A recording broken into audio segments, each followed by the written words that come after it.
Hello again, everybody. This is Derek, and I am back with some Wargaming in Miniature. This is my Wargaming weekly live stream. I try to do it once a week. Actually, that's a lie.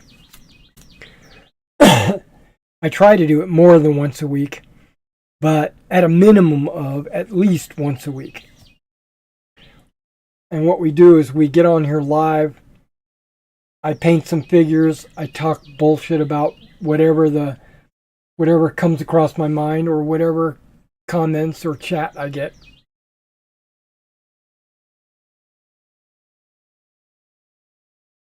What we have here in front of me is some French Lancers, French Cuirassier,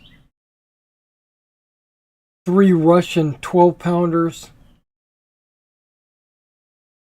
2 French 12-pounders, and a French 6-pounder.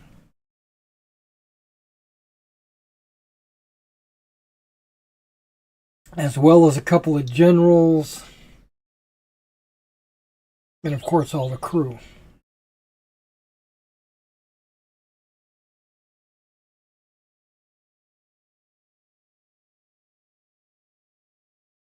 So this has 2 coats of primer on it.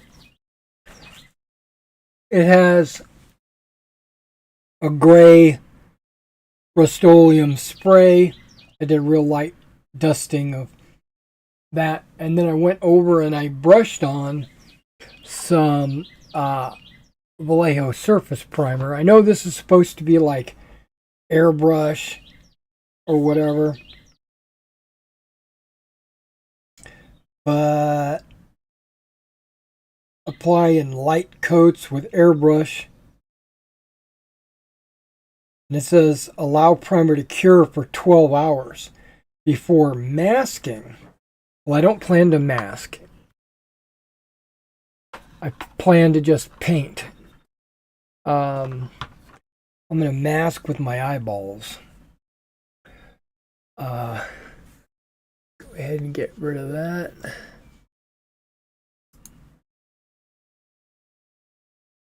Okay, so you can't see it on camera, but I guess you could if I tilted this a little bit. Okay, I went through, I basically pulled out, and that's with this row of paints here and these few here. That should be all the paints, and these two should be all the paints I need. Should be to complete this project. This is technically a commission for a customer of mine. And I think I'm going to go through a couple of palettes with that many colors. This is only half a palette. I've been painting off of it. Okay, the first, and I'm not sure, I thought about organizing them in order of the direction that I want to paint them. Let me go ahead and get these World War II Battalion Command stands. I'm going to put them out of the way.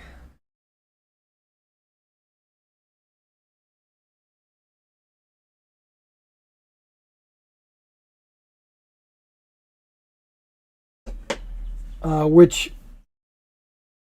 brings me to this Saturday. I plan to have a game myself on the table of O group. Going to be solo. Okay, so the first paint I'm going to use is burnt umber, right?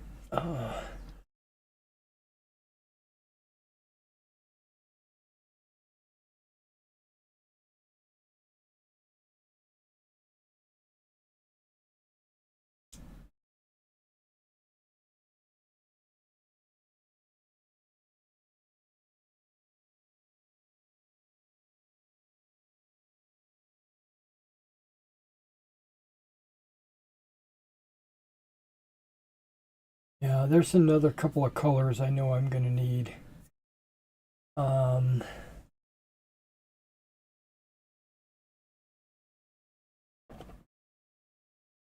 Graphite. I need a light gray. I know there's already a light. That's looks almost white.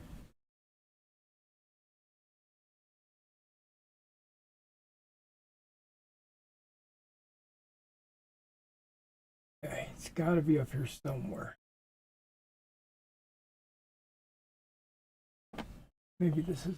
Nope, that's graphite. That's ash gray. It's pretty close to what I'm thinking. Okay, light gray. Okay. And then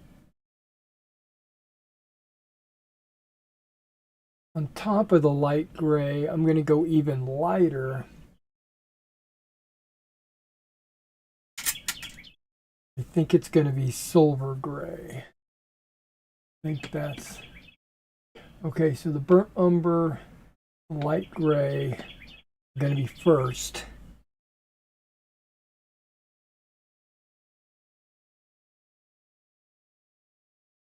I already know that. This green skin...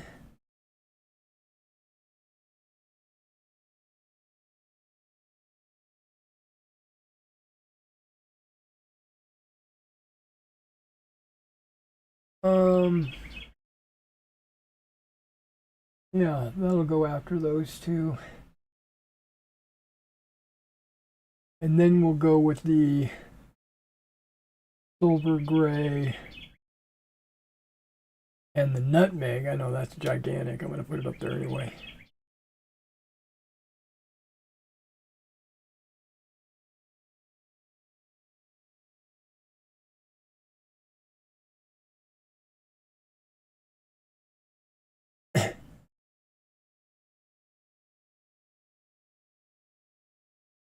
Yeah, I think I'm going to do a little bit of the blue uniform gray smoke. I'm not exactly sure what order I'm going to be doing all these in. Okay.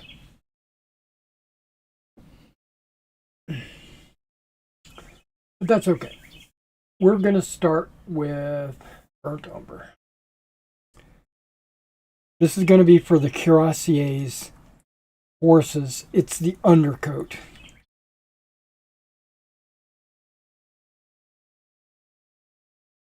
This is a base coat, if you will.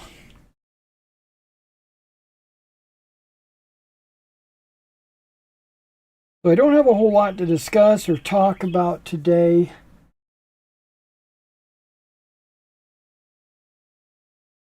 If you guys have something you want to get off your chest or just give me a heads up of what's going on in your gaming world, let me know. I'm curious.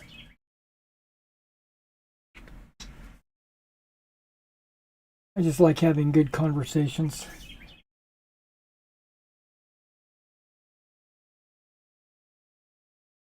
Okay, do I have the right glasses on? Yes, I think I do.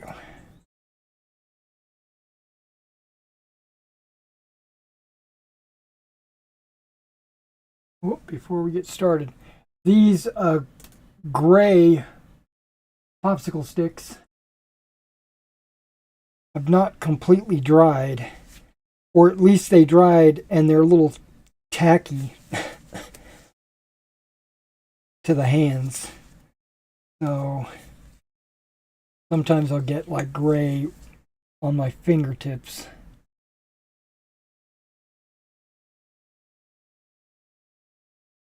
And a lot of this painting might be off camera. So what I'll try to do, make it a little bit better.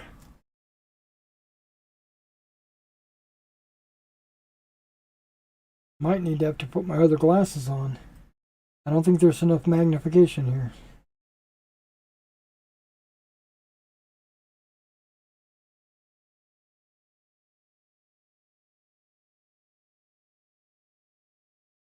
Yeah, with this color, I'm painting the mane, the horse, feet, the straps.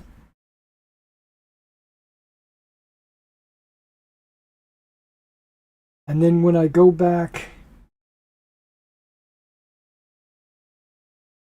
I'm going to hit them with a darker brown.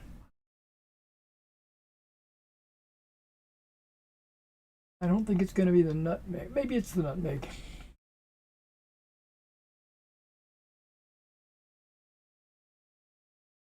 I'm going to do a blend of nutmeg so it won't completely cover this burnt umber.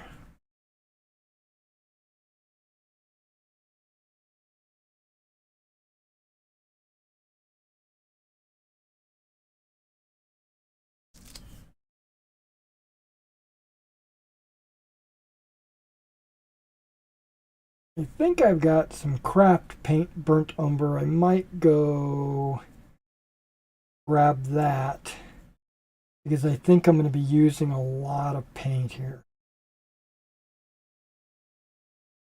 And being that it's just the base coat, doesn't need to be my AK burnt umber.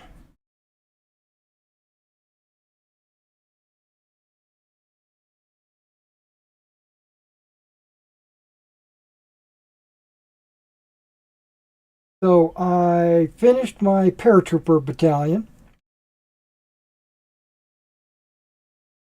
Well, it's not 100% finished, but the infantry part of it is finished. I need a couple of jeeps. To really get to 100%.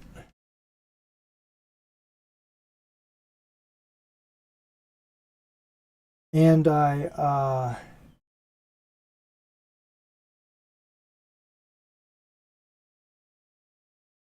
finished the battalion commander for the Grenadier Company, or battalion.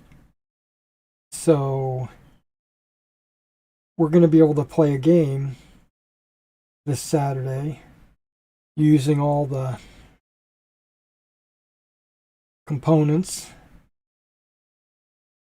I'm going to take the Lafir Bridge scenario from Battle Group. I'm going to steal directly from Battle Group the written Battle Group scenario, and I'm going to scale it up to a battalion.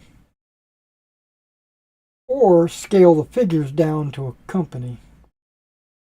Or, yeah, or something. But I haven't done that yet, and I just finished my taxes. I did that a few hours ago.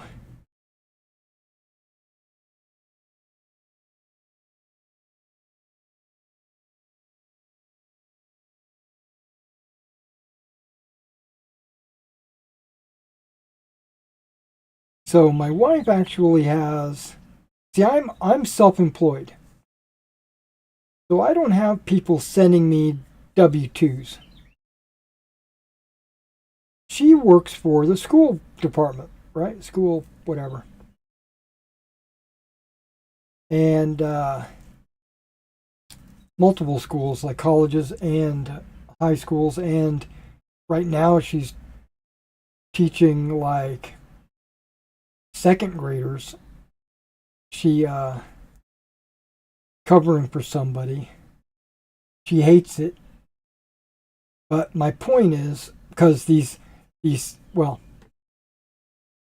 I'm mixing up things, but the second graders are have no manners. It's like they're totally wild. On my last day, I think I would like to have a parent-teacher meeting But I'm not her. But like on my last day, you think I would approach the parents from a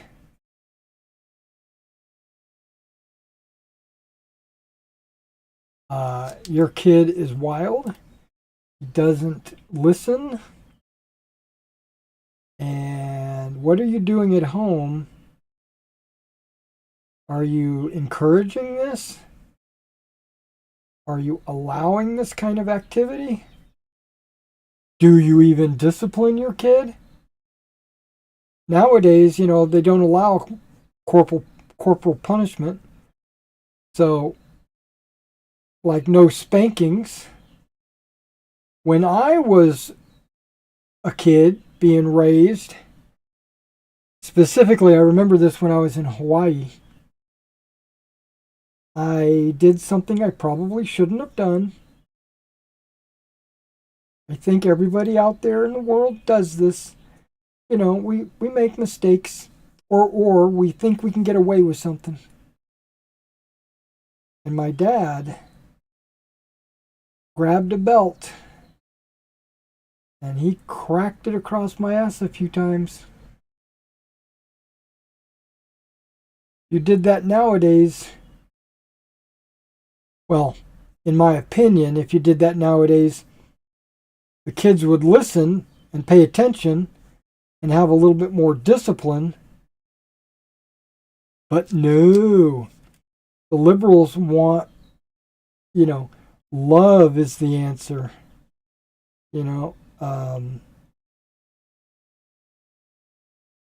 Let your kids express their emotions, and you can't put your hands on them. No spankings. Now, there's a difference between a punishment where you spank someone because they messed up and beating your kids, right? I do not condone beating your kids. They don't deserve that. But if you pops on the butt with the back of your hand or the palm of your hand or whatever, sometimes kids need to get that, in my opinion.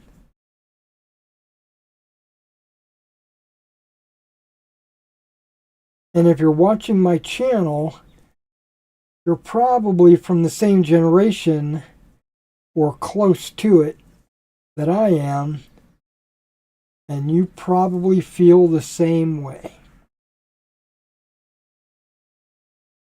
Because we grew up in an era where your parents took you out in the back and whipped your ass with a hickory switch if you did something you shouldn't have. Okay, so give me a second. I'm moving my stuff around because I'm going to reach for a bottle of paint. See if I can't find it.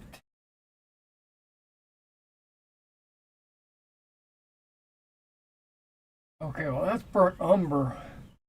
But dang, that bottle is almost empty. It feels that way anyway. There's another burnt umber. Okay. I have two of these. I don't know if they're going to be the same color. Okay, this one feels like it's got a lot of paint in it. Like I probably bought it knowing that this one was almost empty.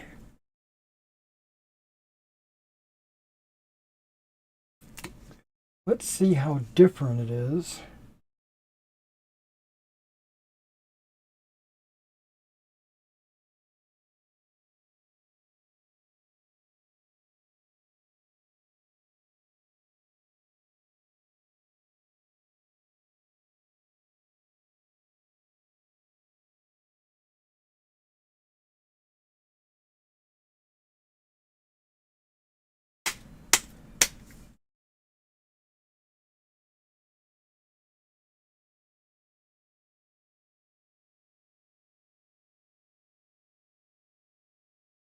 Okay, what am I feeling on the inside? That's, here we go. This took a while to get down to the bottom.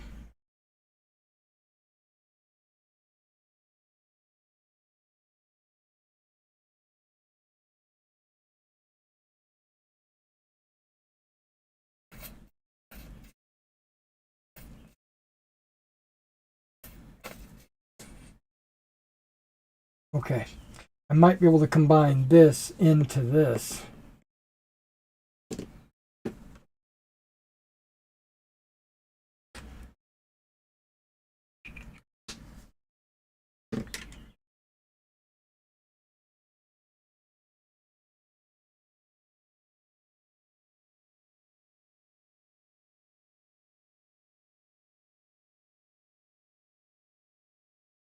Okay, this is nice and thick.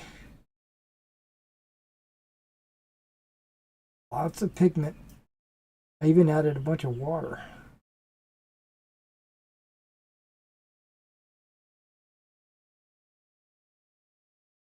Okay.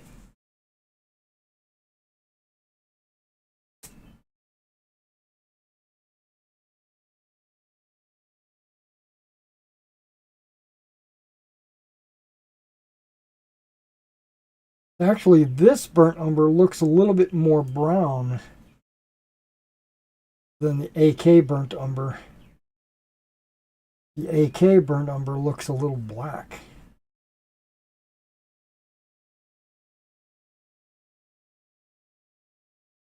This is like a really dark brown.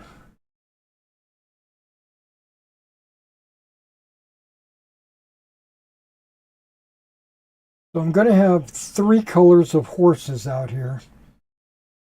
I'm going to have these really dark brown or maybe even black horses for the cuirassier. The heavy horses, that is. The lancers are going to have like a nutmeg chestnut, a lighter reddish brown horse.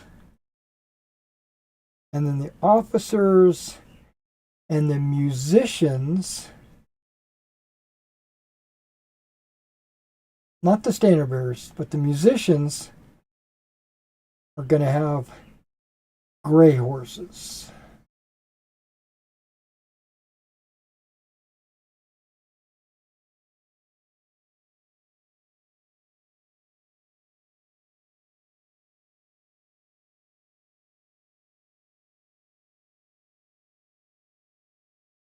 Horses are very easy to paint.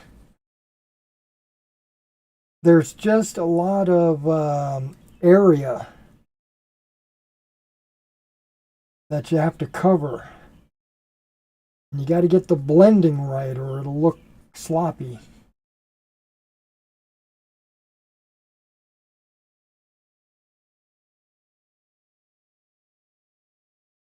I don't know if you guys watch the Plastic Crack podcast or PCP or whatever it's called.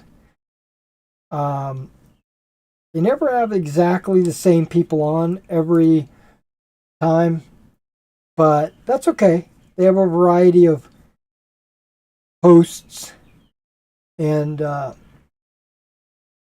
they talk about a variety of different subjects and miniature manufacturers and what they're working on and stuff like that.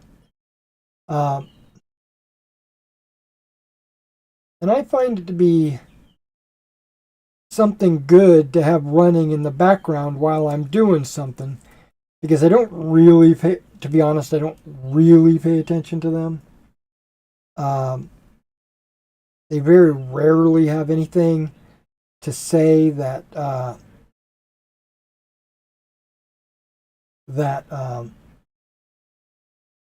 makes me want to stop doing what I'm doing and then just start listening. Kind of like my podcasts. Just turn it on in the background and let it go. But a couple of weeks ago, they had Tim on there from the Napoleonic channel. He's very knowledgeable about Napoleonic facts and details, you know. And he got on there and they got into a side conversation, which to me was a little enlightening. And it was about horses.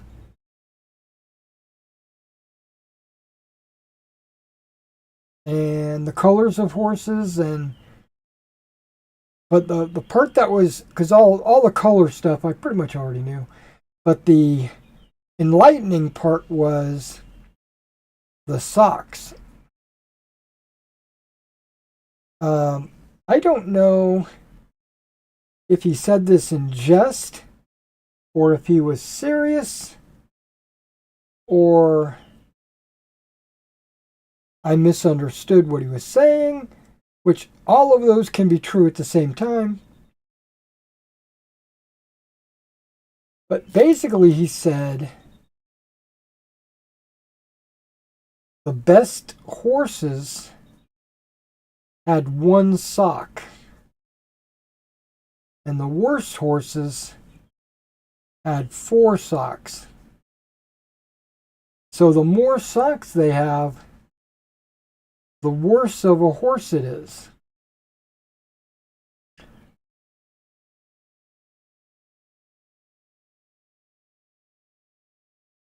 I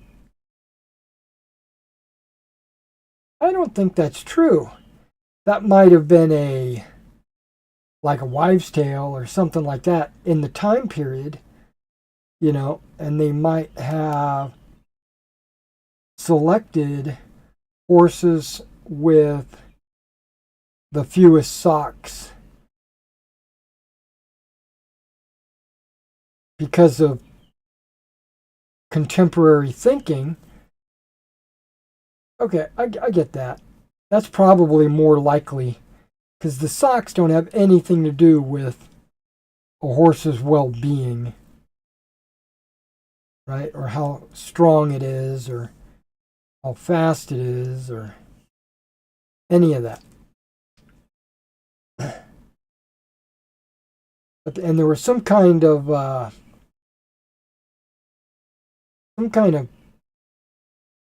poem that he read off, or maybe it was just a lyric where it was like, one sock you have to worry, 2 socks he's probably a friend, 3 socks don't worry, and 4 socks you can ignore, or something like that. And I thought that was kind of interesting. But I'm not going to dig into it and do any research on that. I'm not going to paint an entire unit with just 1 sock on every horse. I like to mix it up a little bit.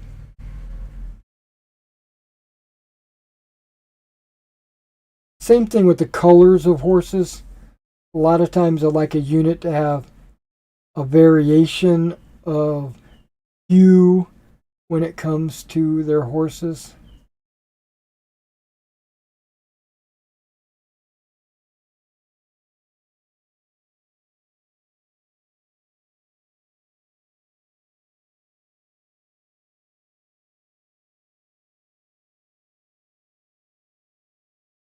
Also, remember this, all these horses on my table today are part of my Napoleonic commission. And I'm trying to get it done this week for my customer.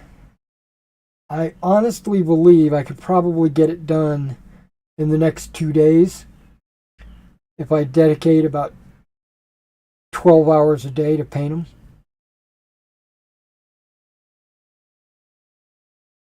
Again, the problem with horses is not they're hard to paint, because they're not. They got like one main color, tail in the mane, socks, hooves, and then saddle straps and stuff like that.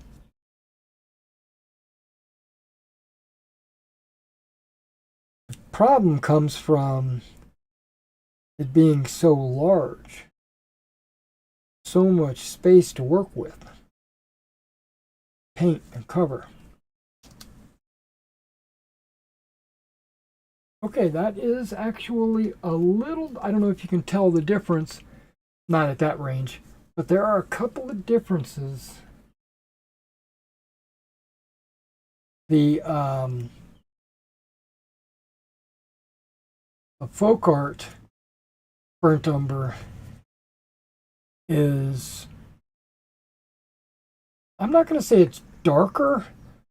Yeah, yes I am. It's darker and it's got more brown in it. The AK looks almost gray. Almost. Like a brown gray.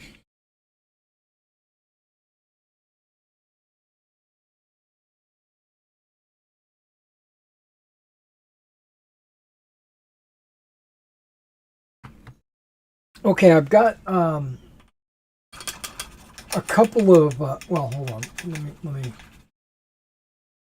me say something real quick. So I'm getting this pop-up advertisement on my, did I add water to it? Oh no, I'm starting to forget what I'm doing. I get this pop-up advertisement on my YouTube videos.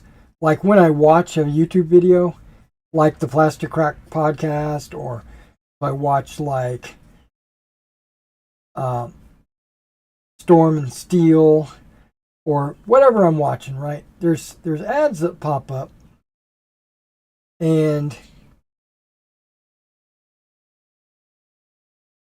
also when I'm watching Amazon, like if I'm watching Fallout or something, ads will pop up for this soda. It's called Poppy, which makes me think daddy in Spanish, you know, hey Poppy. But it's Poppy, and it's supposed to be healthy soda, not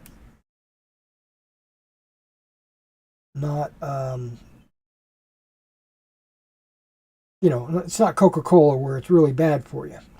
Tons of sugar and all that. So I looked into it a little bit, and I saw that it was prebiotic. It's got like just a few grams, like 5, I think. 5 grams of sugar, naturally flavored, and includes a bunch of other antioxidants and stuff like that in it. And they've got a lot of flavors, like a dozen different flavors. And I was thinking, it's probably going to taste like crap, right? But I bought into the hype, and I ordered a 12-pack. Where'd I order? Amazon. I went to Amazon, ordered a 12-pack. It's a variety pack, so it came with cola, root beer, and something else. Cherry? Yeah, maybe cherry. And it's not bad. I mean, it tastes like diet soda. But it has all these other things in it that make it beneficial.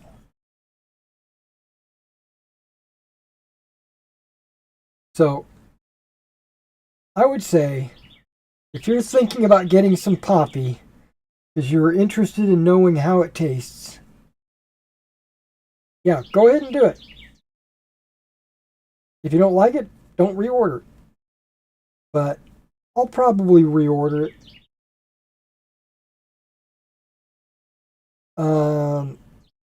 My zero sugar monsters are actually cheaper. And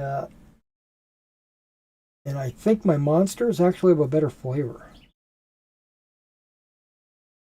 But they don't have all those added benefits.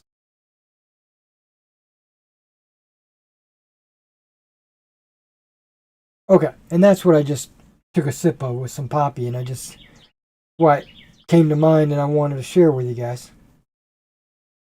Okay, so I've got a couple of shelves. I've got multiple shelves, you know that. And I'm kind of a little disorganized right now. I've got a lot of my Old Glory new in the bag for sale on the store in some of my drawers over there. I've got a bunch of Napoleonic figures on the shelves, taking up a ton of space because I put them on there per division, right? Kind of like I was organizing them so that I could see like which ones I needed to paint still to do Quatre Bras.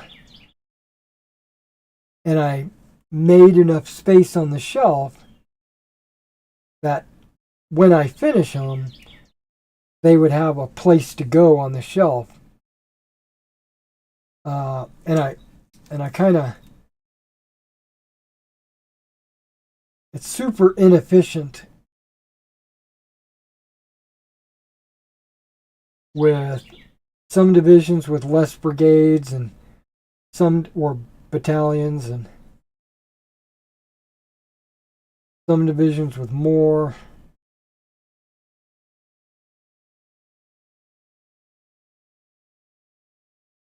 But they fit, and I got them up there.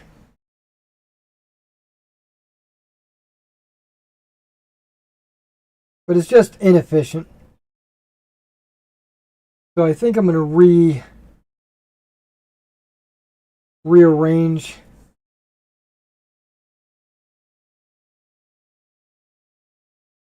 my Napoleonic figures. I'm putting my Napoleonic game on hold.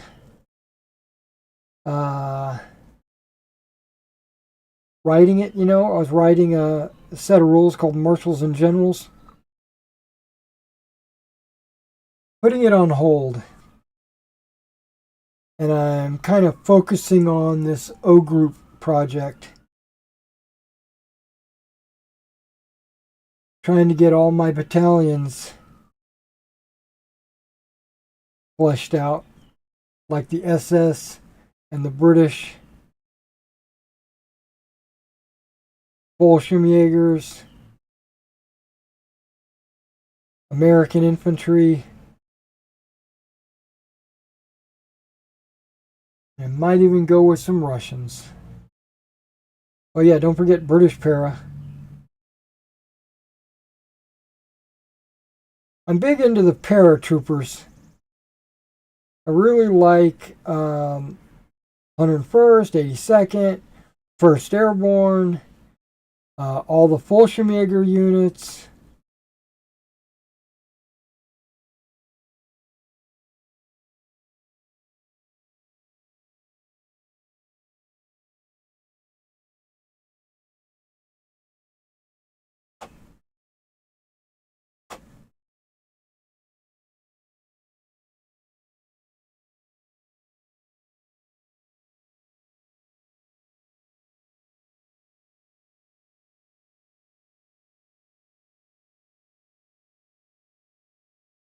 What's good about a burnt umber base, horses have these little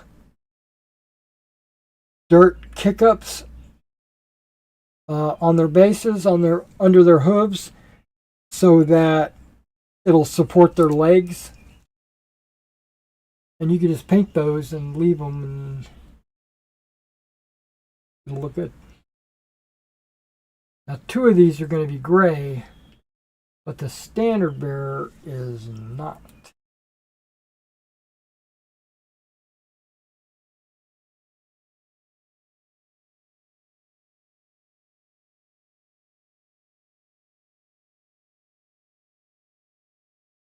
So I'm painting these up as the 4th cuirassier.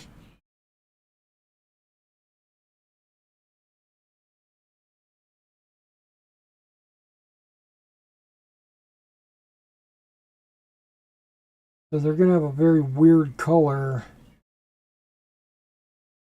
for their turnbacks. Not their turnbacks. The collars and cuffs and maybe turnbacks. I might have to look at my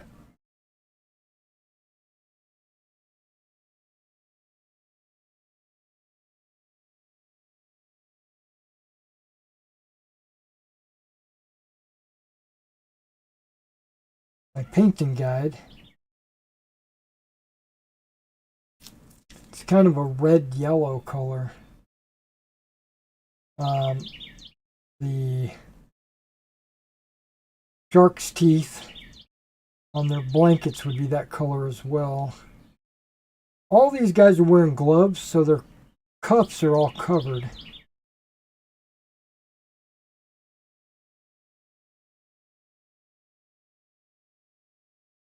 So that's convenient.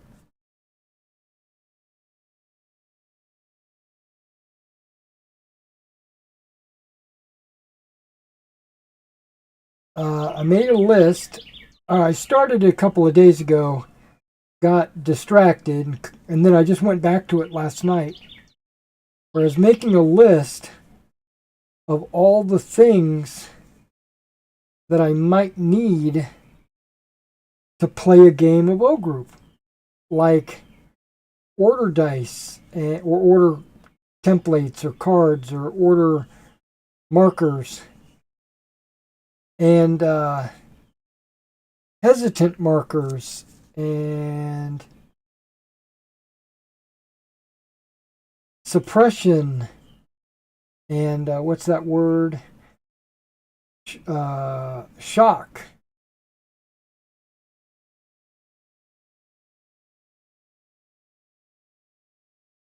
And then I got into, well, more than just markers. What else do I need? Well, I need minefields, wire obstacles, roadblocks,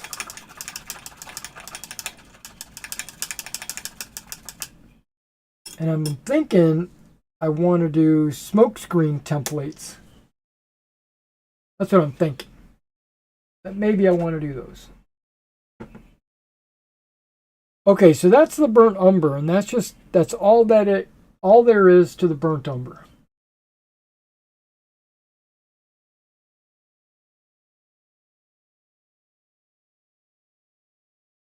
Now I'm going with light gray. Vallejo light gray. Now this light gray is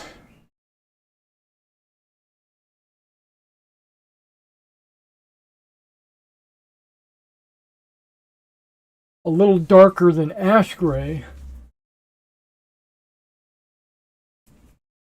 This is a Vallejo light. No, it's not light gray. This is just gray. But it looks white to me. I mean,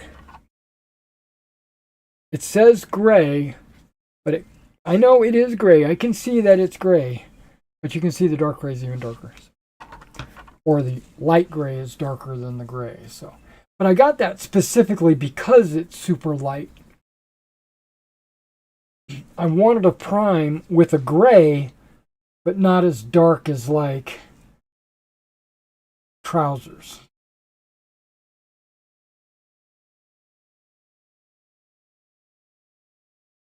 Okay.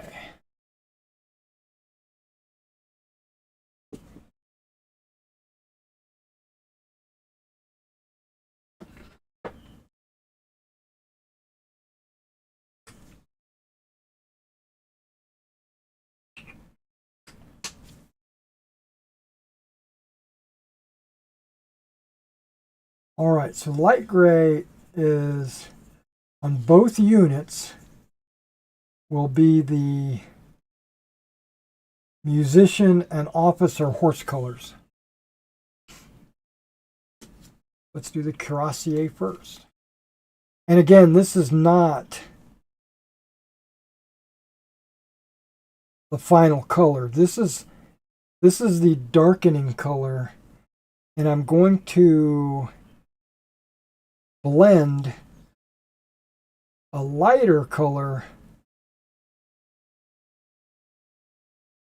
in multiple layers on top of these horses.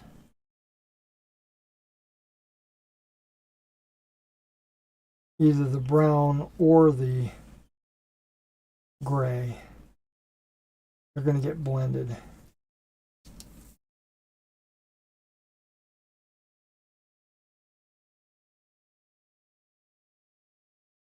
Now,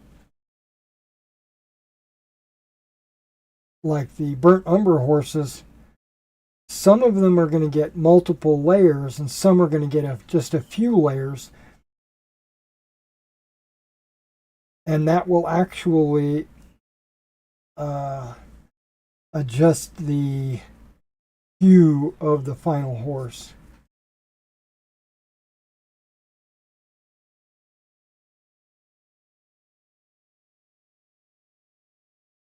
Plus, they're all going to get washed.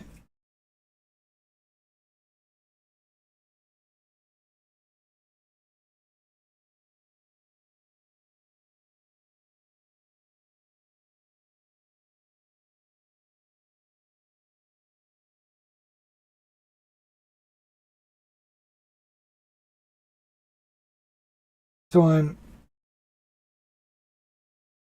going to be painting their gloves more of a buff and not a white.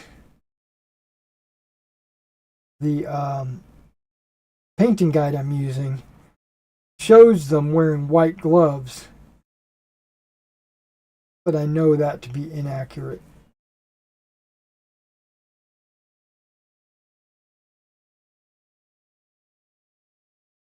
Not inaccurate, but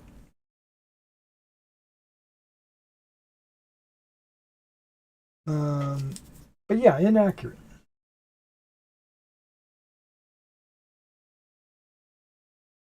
Because they had these, I want to say bear skin, but that's not right. They were like deer skin gloves.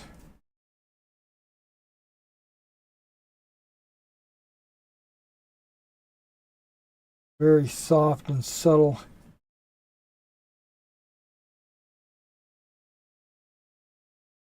The officers might have white ones, but the troopers are going to have buff. Oh, Buffy.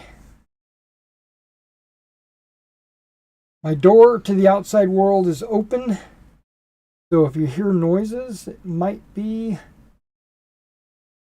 the outside world.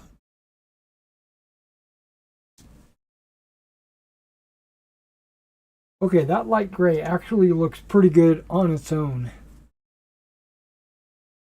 Okay, this is the Lancers. So let me find the musician and the officer.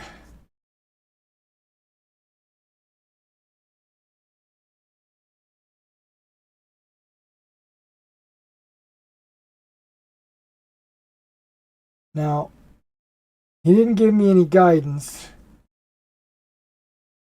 on the Lancers,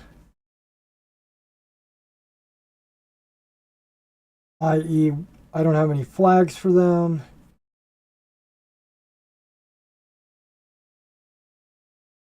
Or he didn't tell me which regiment he wanted it to be. Yep, that's a musician. Okay. But because the rest of the box set that this came in was a Waterloo French Starter Army. I just looked up to see what regiments were at Waterloo. I'm going to pick one of those. I think it's going to be red. Collars and cuffs.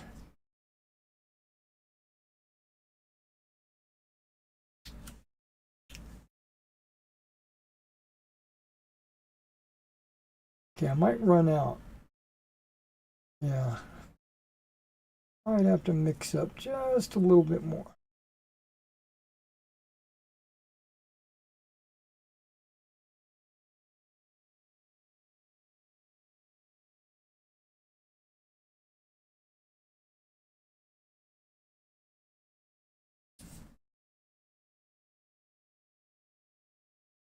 Maybe not.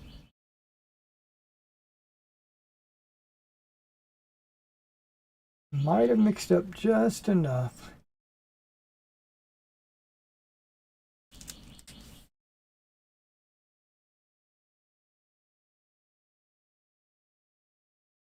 And the French Lancers, the Warlord French Lancers,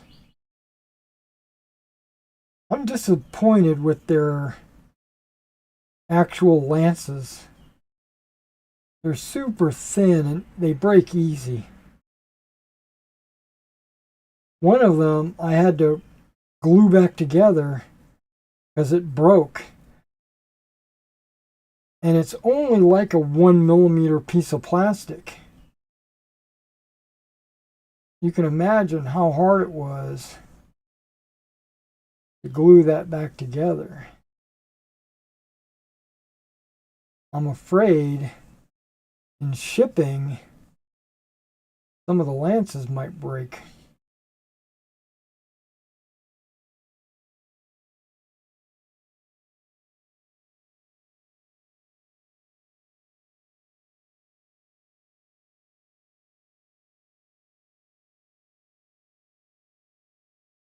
But I'm going to pack them up really good and try to make sure that doesn't happen.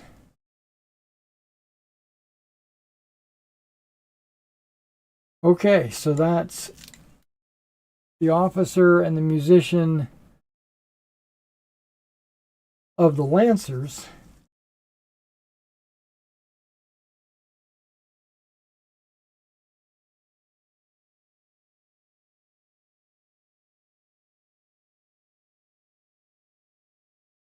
I'm not sure if the line officers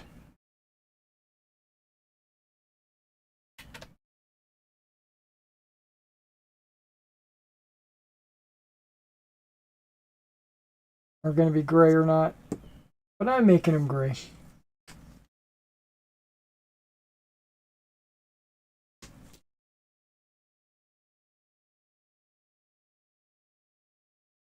I think one of these guys is Ney. I think Ney had a gray horse.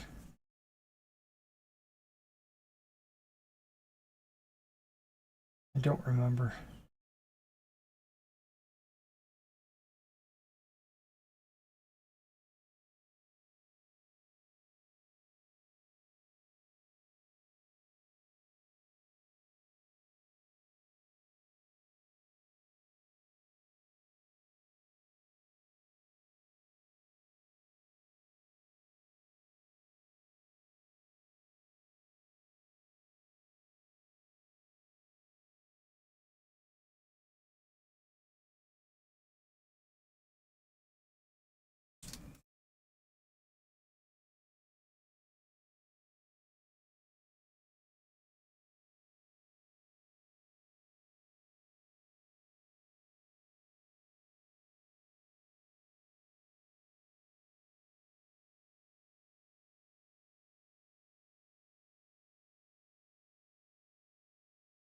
Yeah, I don't anticipate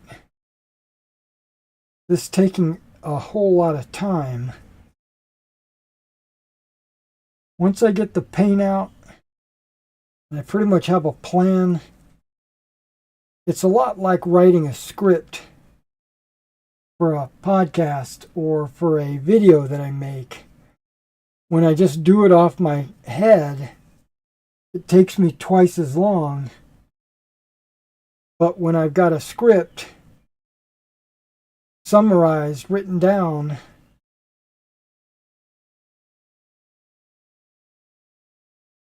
I usually fly through it in half the amount of time.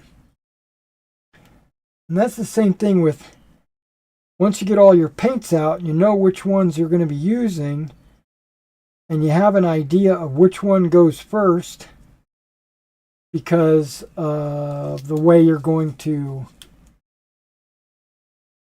build out from the inside out, or if you're building from darker colors to lighter colors, or lighter colors to darker colors, however you plan to do it.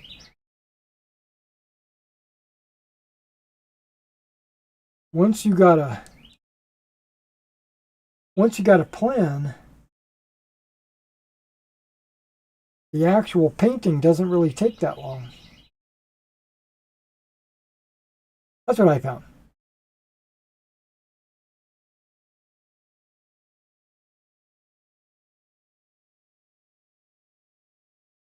Well, this is my last commission that I'm working on. And so all my other commissions are already painted and sent out.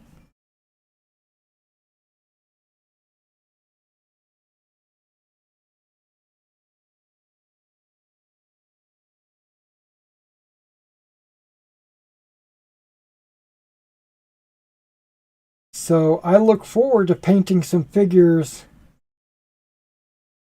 for sale at the store. I've got a bunch of offensive miniature World War II. I bought about, well, I don't know, 6 months ago, maybe longer, that I was planning on painting and putting on the store.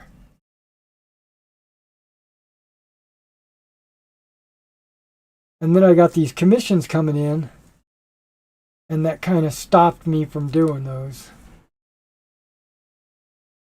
Which is a good thing, don't get me wrong. But I kind of look forward to maybe doing some of these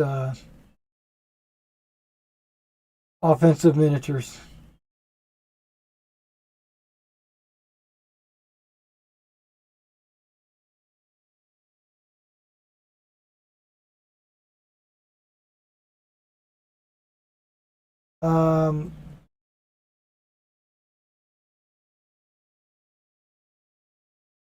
I got some wild hedges I need to make.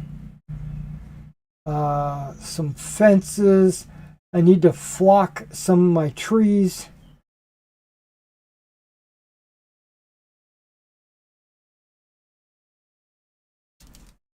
This is all to get ready for Saturday.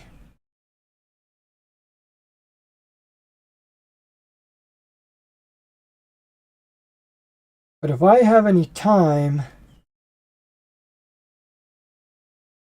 I'm going to put it into these figures. I'm going to get this finished before I do anything for my O group table.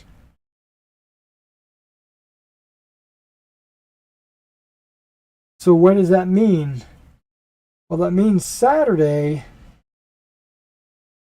my table's not going to look 100%, I don't think. Unless I can knock these out super quick.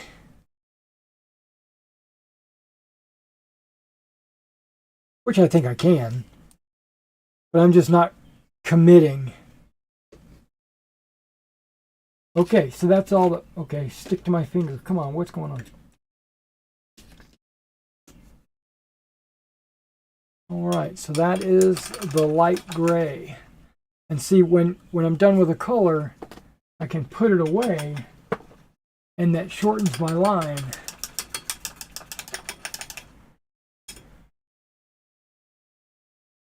Okay, the next color is going to be green skin. Painting the carriages.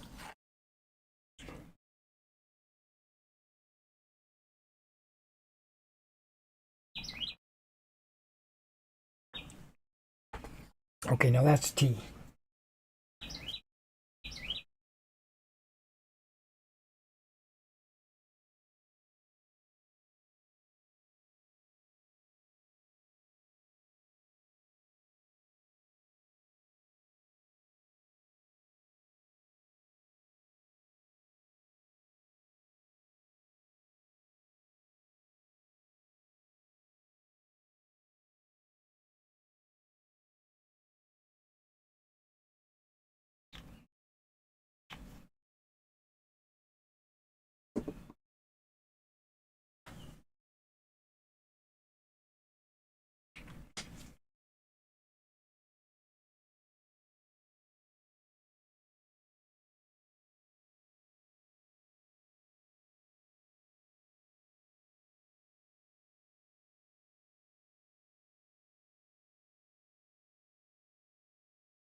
All right, now this is just a sloppy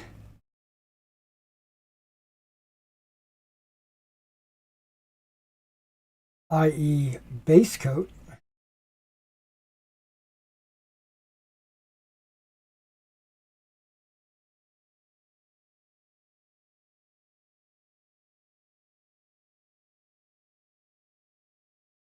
Okay.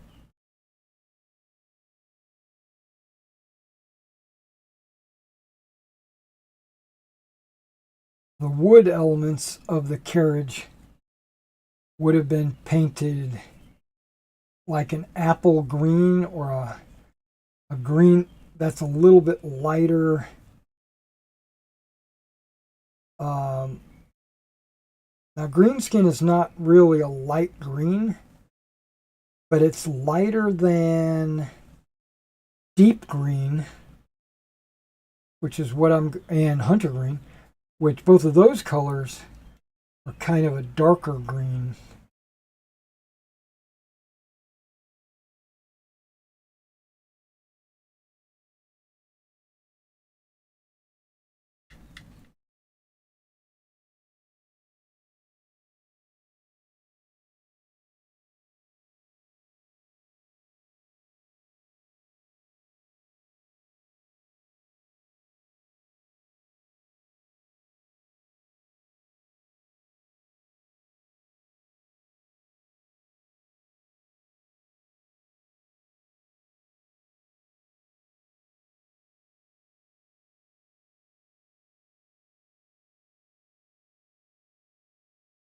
Okay, spin it.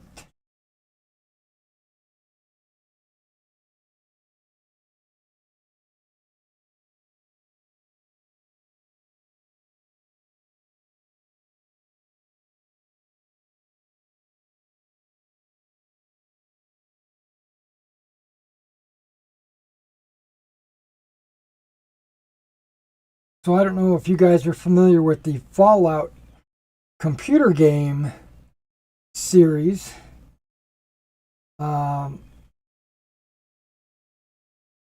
And you probably are already familiar with the Fallout TV series, which just aired on Amazon. All 8 episodes dropped on the same day, so you could just binge watch it. Watch all 8 episodes. I watched 8 episodes in about 5 days. A couple of days, I watched a couple of episodes. A couple of days, I tried to only watch 1 episode. I tried to make it last. I'm not a big Fallout computer game fan, right? I don't really get into dystopian games, especially when you don't have a chance to win. It's only story.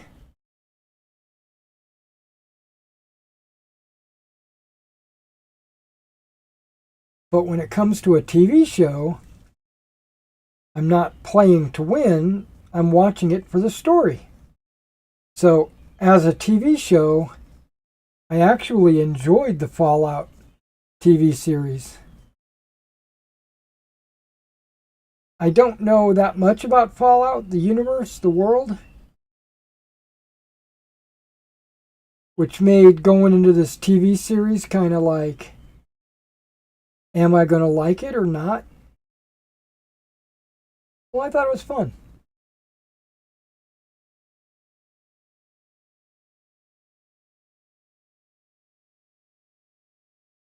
I really enjoyed it. I knew enough about Fallout from a friend of mine who just adores that, what do they call it, IP. I mean, he's got the Fallout miniature game and a bunch of Fallout miniatures and terrain for it and stuff.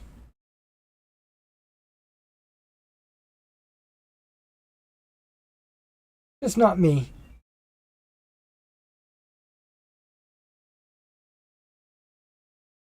But I knew enough about the Fallout universe so that when I was watching the show, I was like, okay, I recognize that. I understand what's going on there.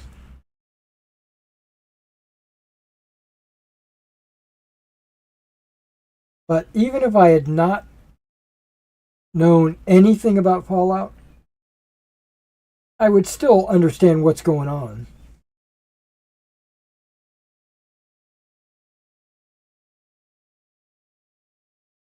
I saw a podcast where somebody said that his wife and he watched the first episode, and his wife didn't understand what was going on. And I'm like, okay, she's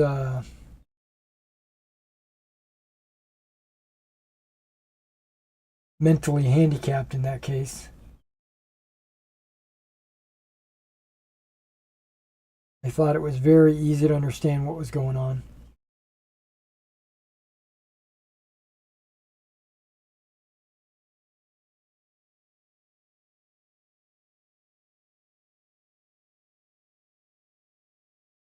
And I thought it was an alternate universe. You know, I always thought, oh, that's 1950s, you know, as if there was a nuclear holocaust. That's what it would look like. But no, it was 2077 on the same Earth that we're on.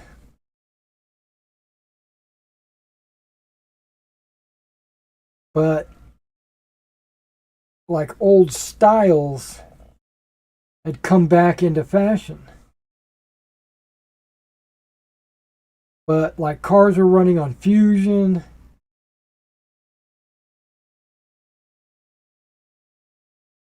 You know, they had power armor that the military used in a battle in Alaska.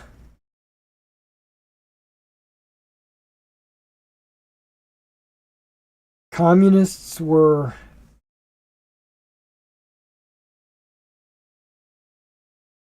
back to being the bad guys.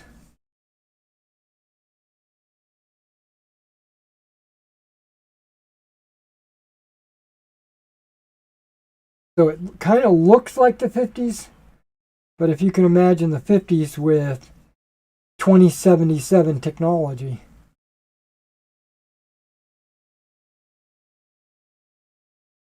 I noticed the TVs were black and white,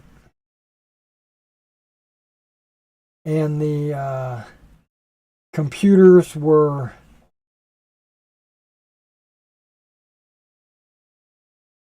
old school, DOS or whatever. But I could imagine the computers in a vault being deliberately dumbed down, just like we do in our military facilities. It basically means that they're easier to repair and they don't rely on Windows or whatever.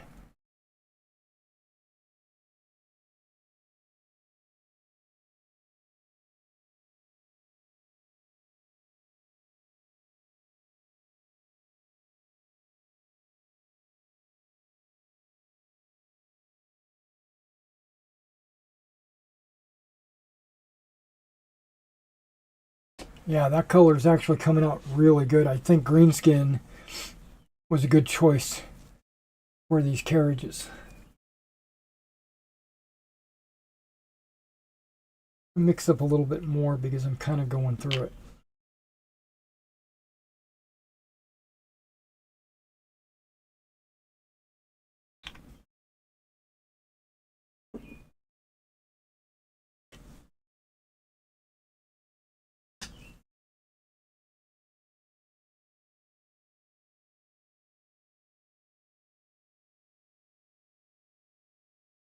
I chose this color after the horse's base colors just to give them an opportunity to dry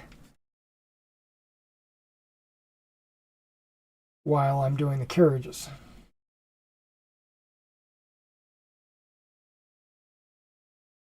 Okay, back to my shelving dilemma.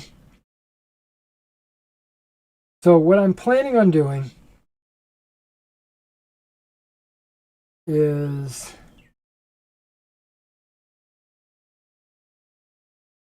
rearranging my shelves off camera, of course. You know, at some point, maybe after we stop the stream, I have lunch and I might just jump on that project. But basically, I'm going to take all my Napoleonics and I'm going to consolidate them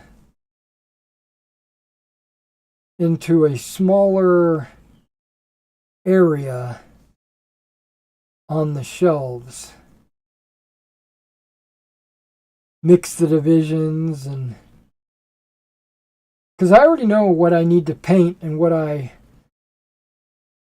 need to do. I've got a spreadsheet where I've got all the units listed, painted or not painted. So I'll just rely on that.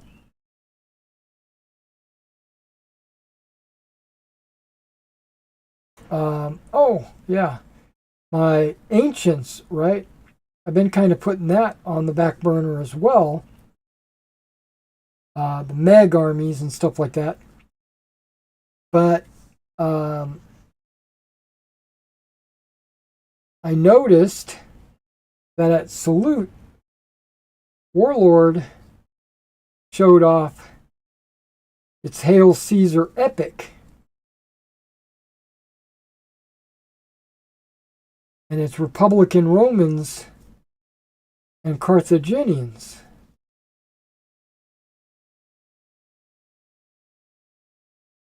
And of course, the Carthaginians have Gaelic involved, and Numidians, and elephants, and all kinds of stuff.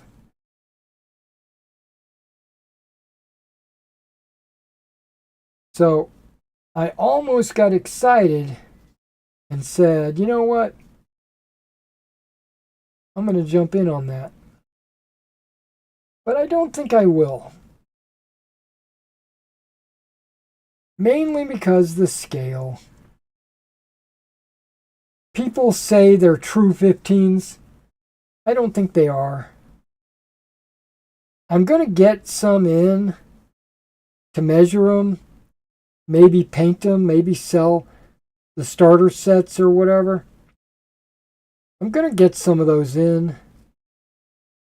But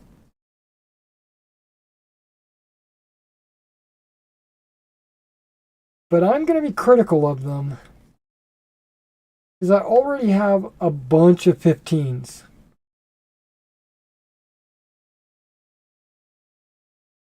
Now, I've got Caesarian Romans. I've got a few Republicans, but not enough to do an army. I was basically holding off on my Republicans until I got done with my Caesarians, which are also Republican. They're just more of a legionary style Republican instead of a Manipler Republican. And usually when you play one genre like Republicans, I'm not playing against the same armies that my Caesarians are going up against. Right? They're kind of compartmentalized in their who your opponents are.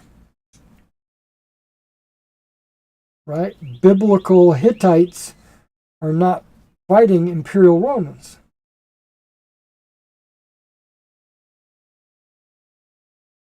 Meg allows for that. Right? You can use any genre against any army. But if you're playing scenarios like I tend to do, that would never happen.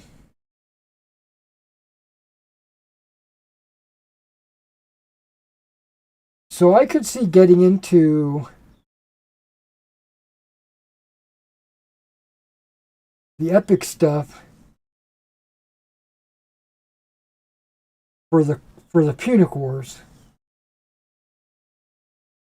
and then just use my 15 millimeter for like the Gaelic Wars.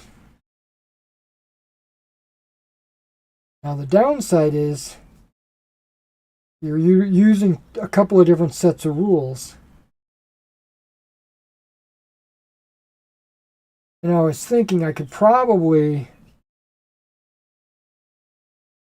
play Meg using the 60 millimeter bases,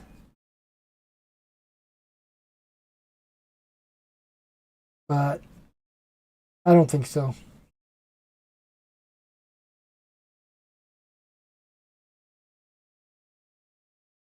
Yeah, I think Warlord is just shooting themselves in the foot.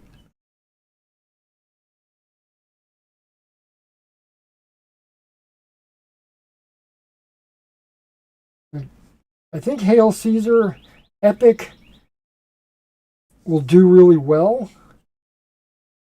Better than their Pike and Shot Epic. Why would they even do that?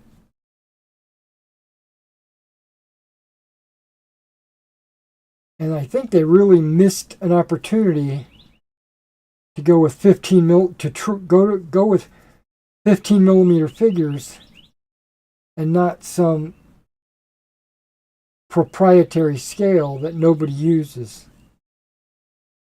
It's 13.5. I'm disappointed with them doing that.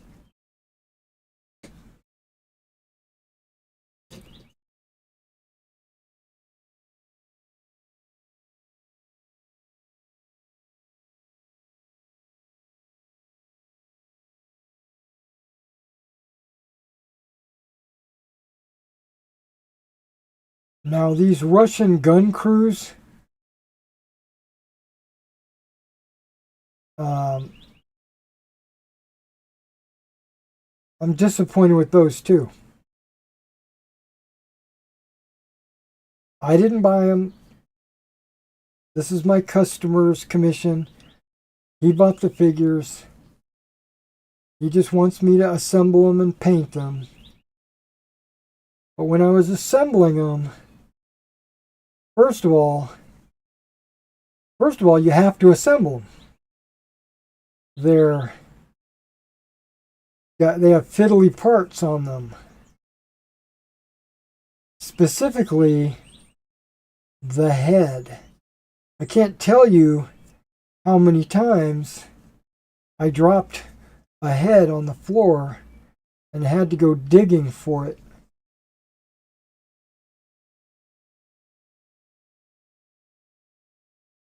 And that wouldn't be so bad if the heads were appropriately sized.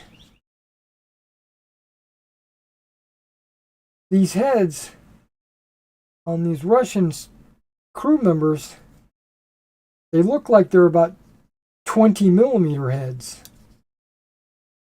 going on a 28mm body.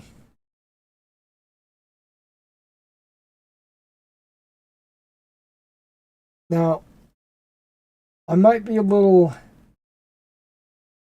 it might be, what do you call that? Like a perception flaw because they're not wearing Shakos or something like that.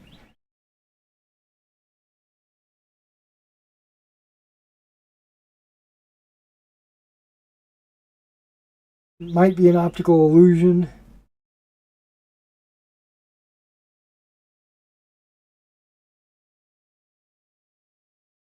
But even if it is an optical illusion, it doesn't look good. I think their heads are too small. They're definitely not heroic. Heroic meaning their hands and heads are oversized.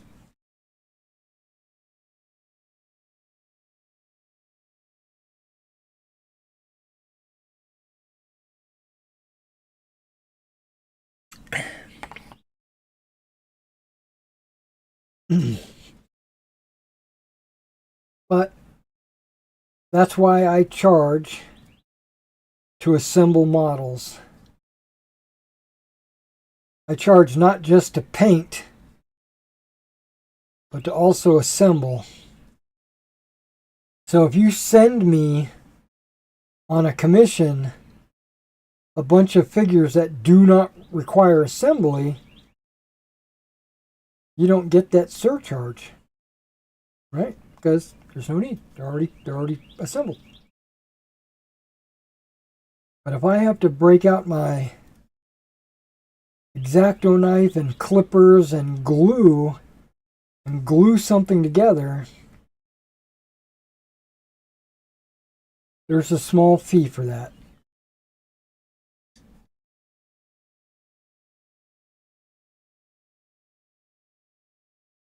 I probably can do the entire carriage with the amount of paint that I've got in here, but I'd be scrounging.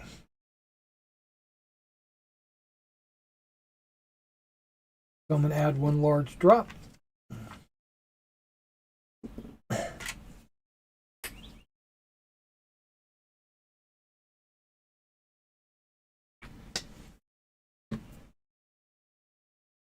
We'll move on.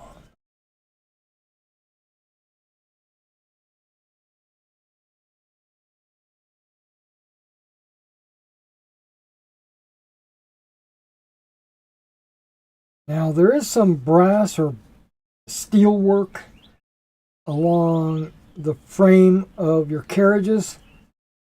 You know, it holds the wood together, strengthens the wood.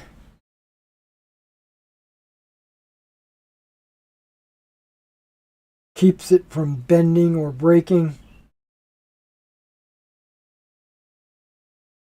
But I'm just painting that green right now as well, because I'm going to go over it later.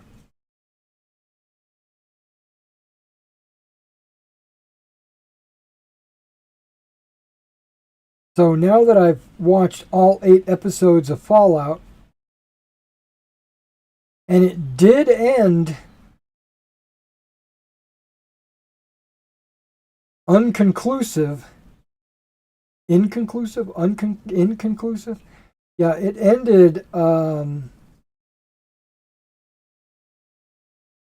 open for another season.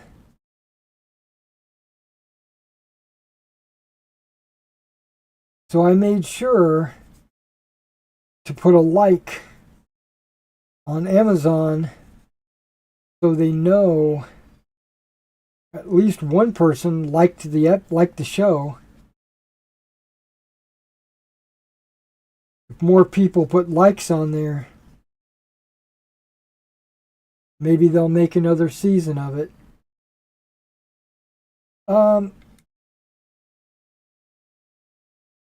It's got a story, but it kind of doesn't. It's kind of like a sandbox story, if that makes any sense. There's a lot of things going on. Every character's got his own motivations and stuff. So it's not like one story, which is good, but it's also bad.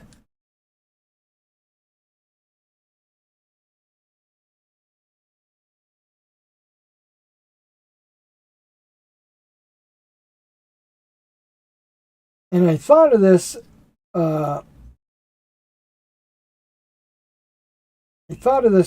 Last night when I was laying in bed. If this was a computer game, you would be playing as Lucy. And all the other characters in the show would be NPCs. And I thought about it and I was like, yep, they all have NPC stories.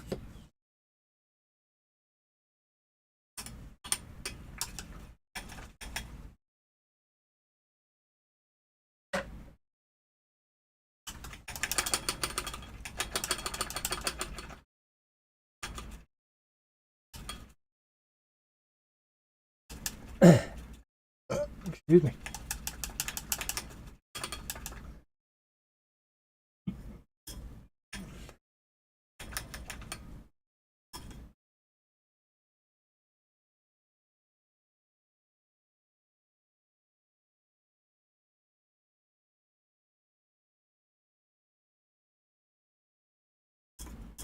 So I placed a bunch of orders last month, right? Around the 19th or so. War bases, Old Glory. What else did I order?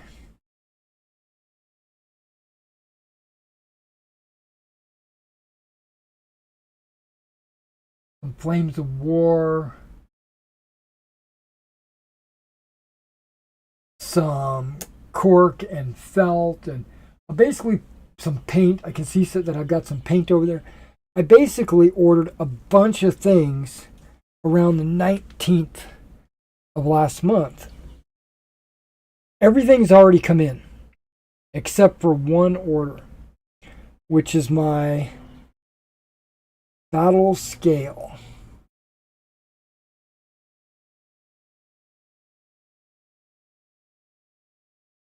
Battle Scale sent me an email saying, thank you for placing this order. It'll go out when it goes out. Gave me a reference number, gave me a identification number, gave me a bunch of numbers. And so then I go to their website,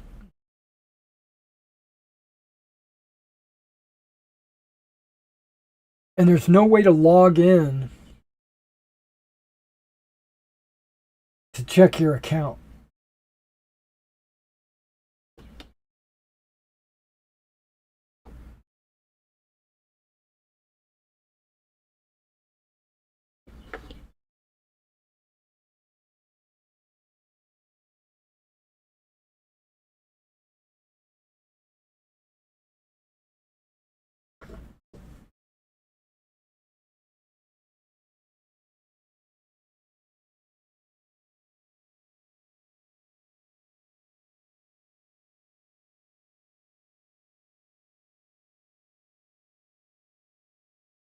Okay, I think I'm going to take this black brown and I'm going to paint 3 of these guys, 1 stick with the black brown.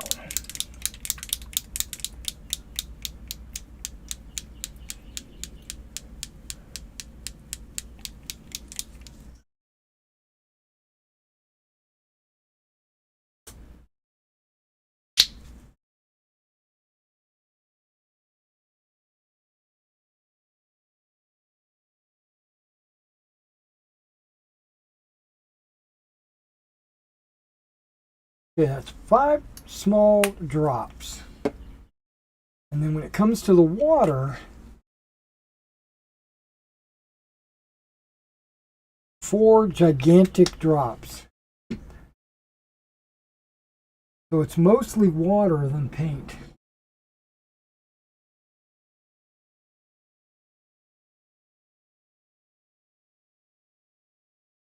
Mix it up nice and thoroughly. Some of the pigment has not broken down, which is a good sign. But I know it has because of the amount of water.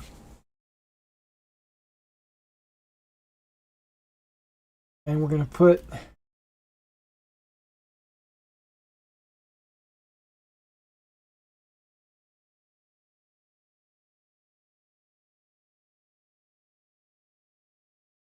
okay.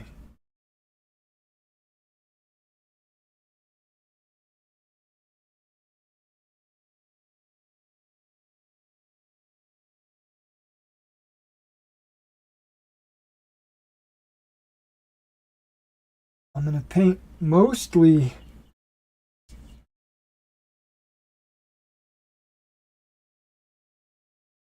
the large rounded areas of the horse. No straps. Just the tops of the legs. When it comes to the head,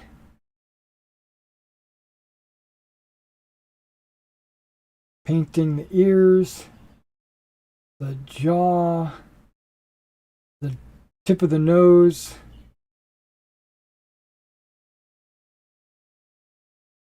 under the mane, but again, not the straps of any kind.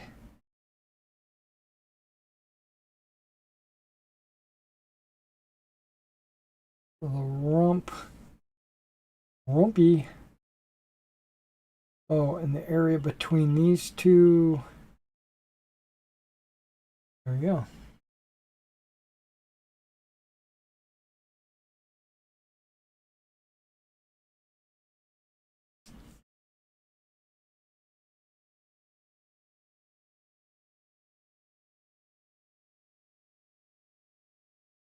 Now when this dries, should dry semi-transparent.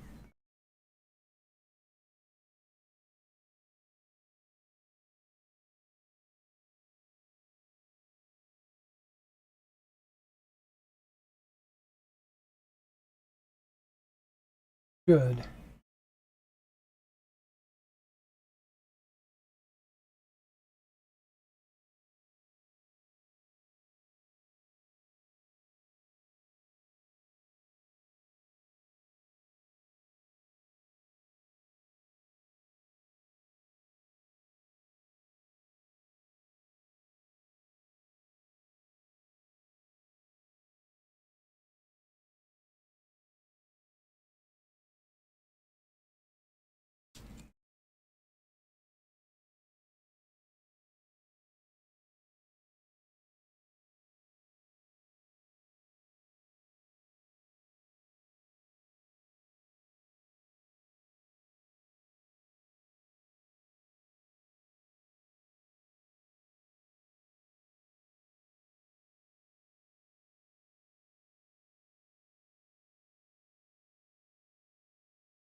Okay, this horse has got a different pose.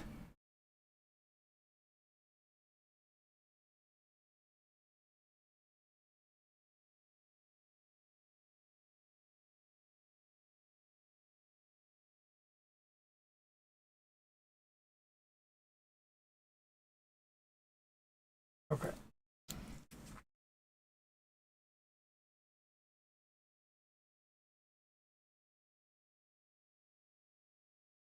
I still haven't painted those horses. Oops. My bad.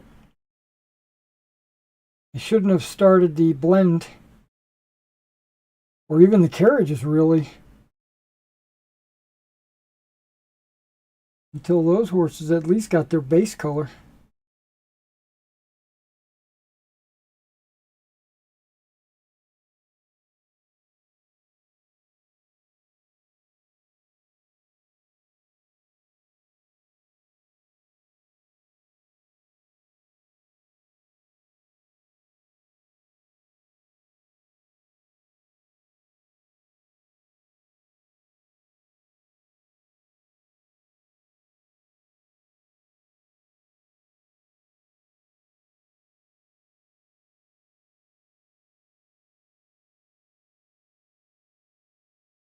So for my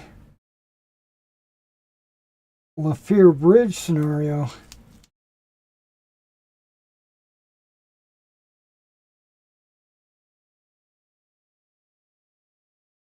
basically 82nd versus I think it's the 1081st Grenadiers, I think.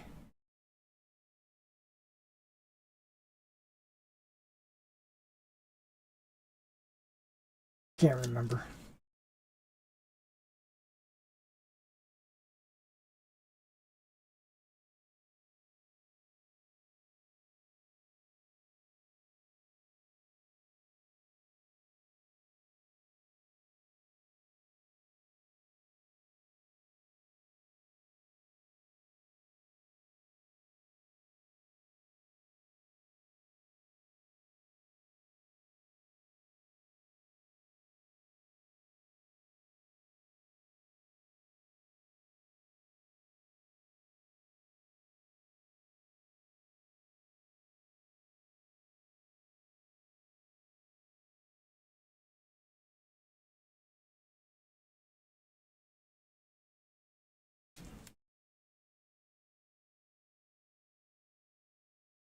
Yeah, they need a second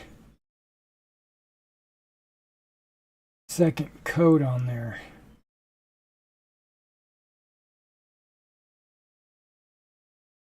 Okay.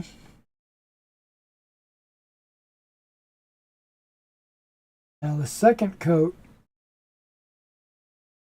I don't even try to get close to the edges.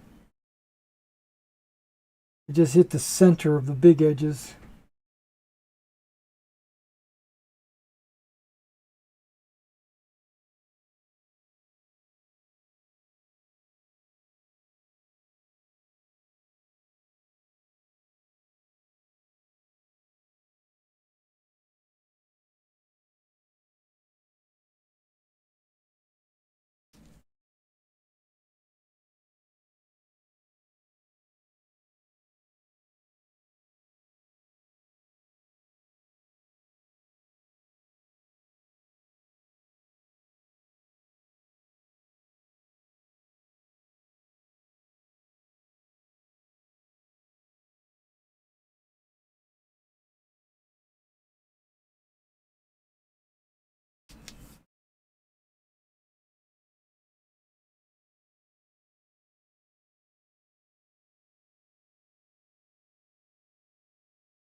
Okay.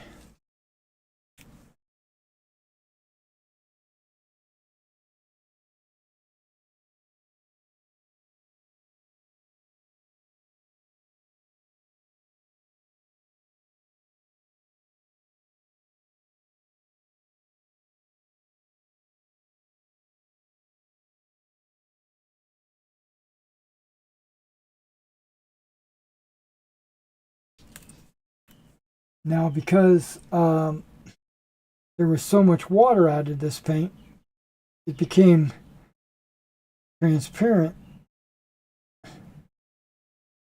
But the more and more layers you put on,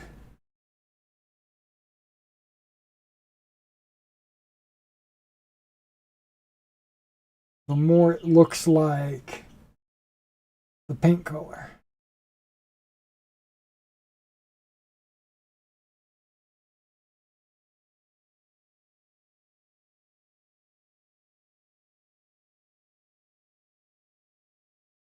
Okay. Yeah, I think those guys are going to look good just the way they are.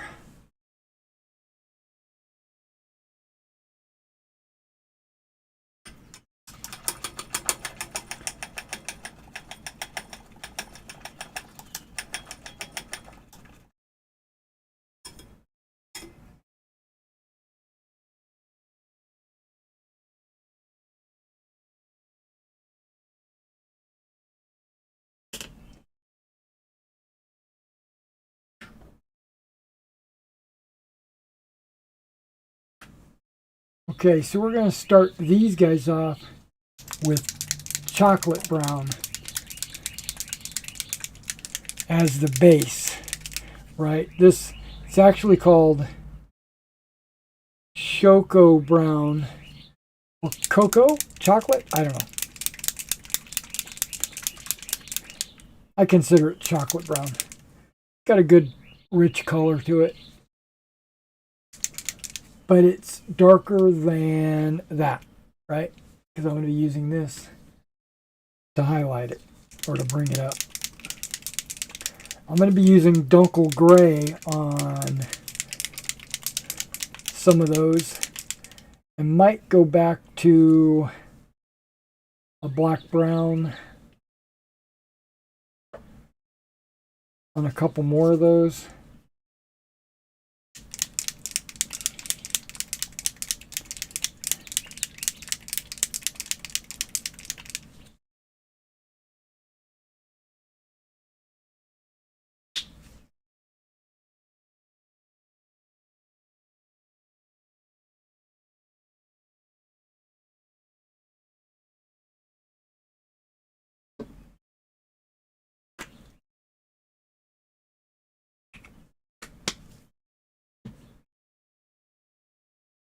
All right.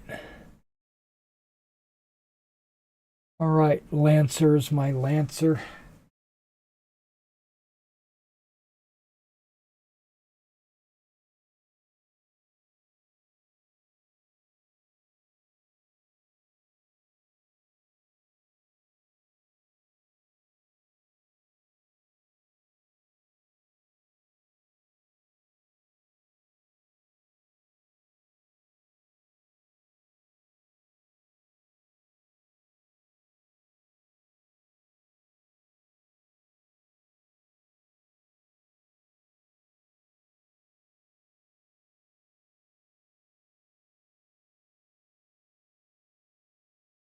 Oh, okay, hold on. On this step, I forgot. I'm just painting over everything, all the straps and everything. I forgot.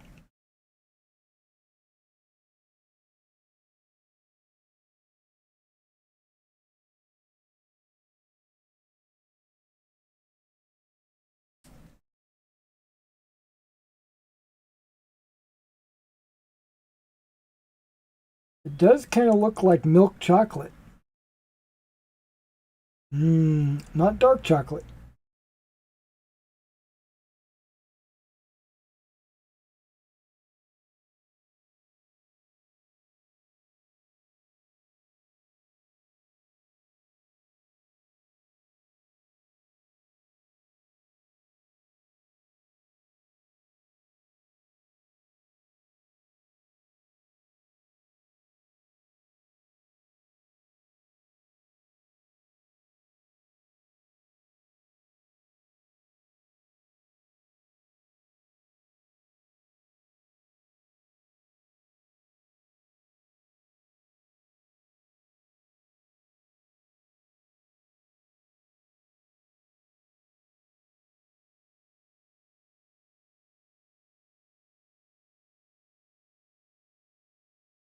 Gotta pay attention not to paint the gray horses.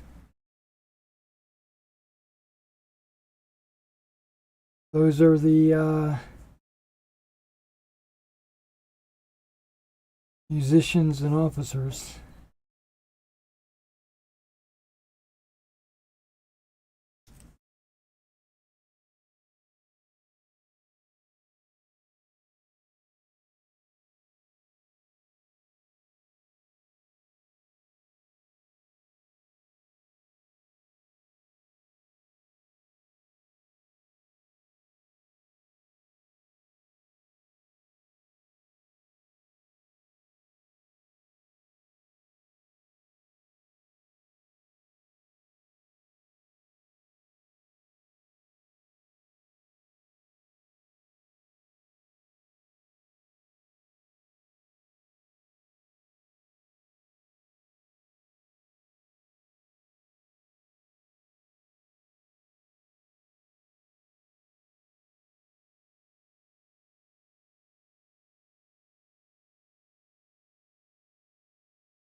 This doesn't look as dark as it did in this container. This looks dark. So I don't know if it's going to dry darker.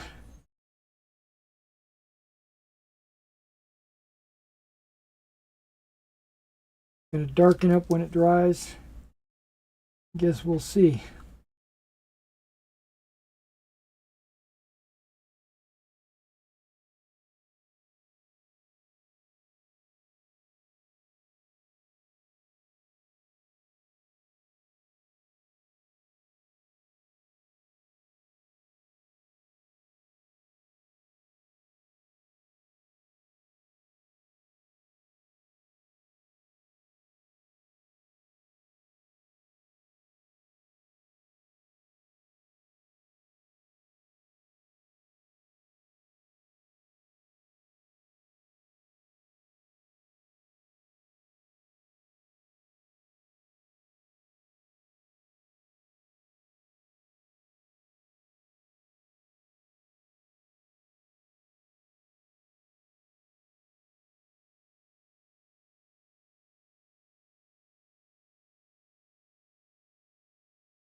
This chocolate brown would be really good on some weapons.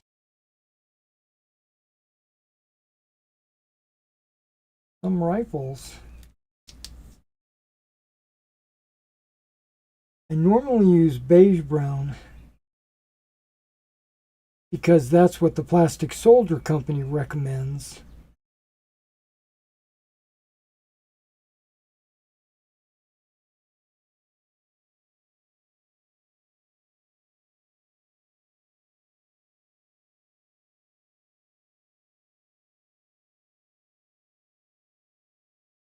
But I don't know, this chocolate brown is growing on me.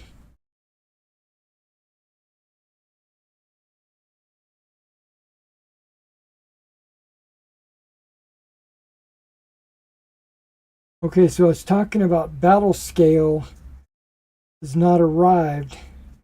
Well, it's not a month yet. I still got 4 days before it's an actual month. But when I went to the website to kind of log in to like see the status of my order, like has it even shipped or anything like that, there's no way to check on it. And I don't want to send an email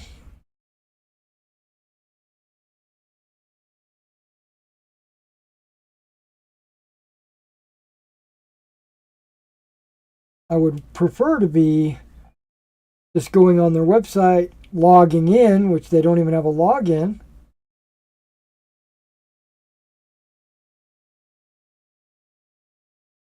Pull up my account, look at my orders that I've placed, and see the status.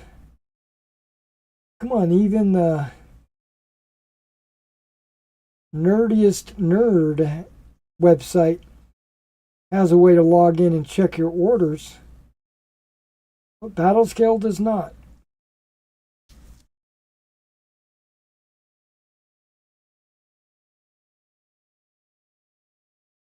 So the 19th, if I don't get them before then, I'll send an inquiry, which I guess is this Friday, right?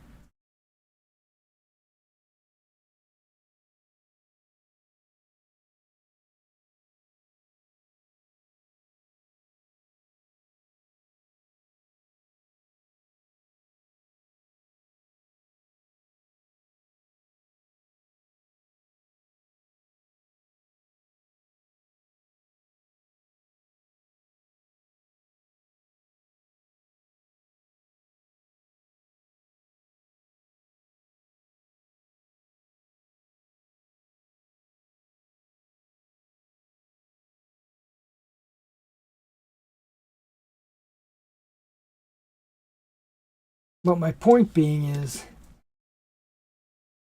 the game Saturday, look at that, it's sticking to my thumb. The game Saturday will not have the built up areas from the new battle scale order.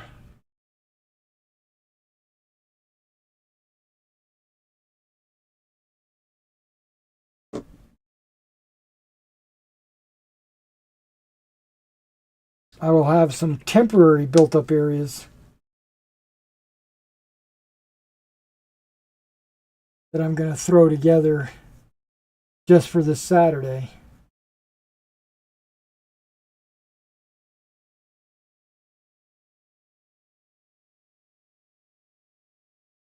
So they're going to look horrible.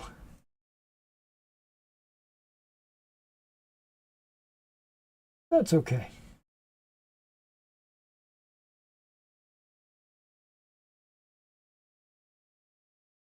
It's going to be a learning experience for me, working through the rules.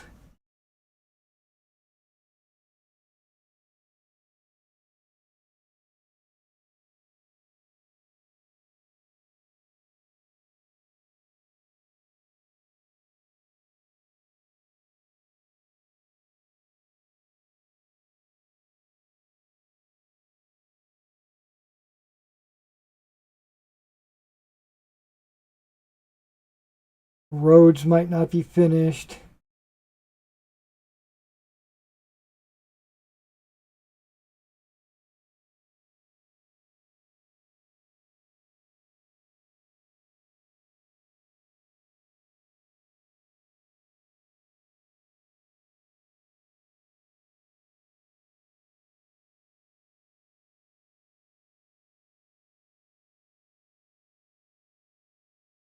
Yeah, no man's land is just going to be some felt indicating the no man's land.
There might be a few page flipping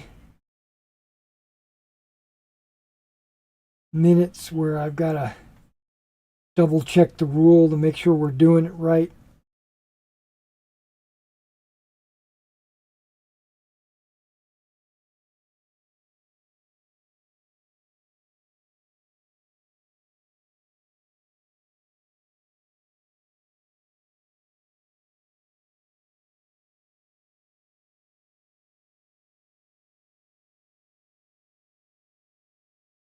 And I don't like the way Battle Group does snipers.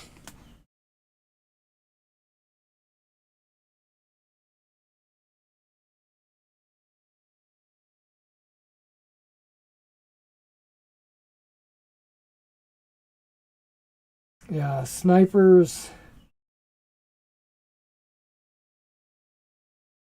not so much.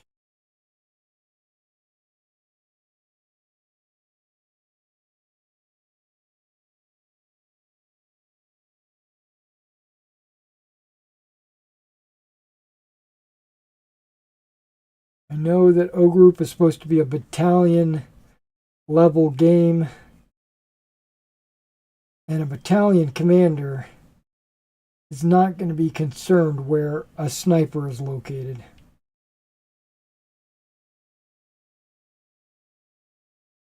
That's not going to be something that's on his radar. So, as a battle group rule, as an O group rule, I think it works just fine. But when you scale the game down, which is what I'm planning on doing, that sniper rule just doesn't fit.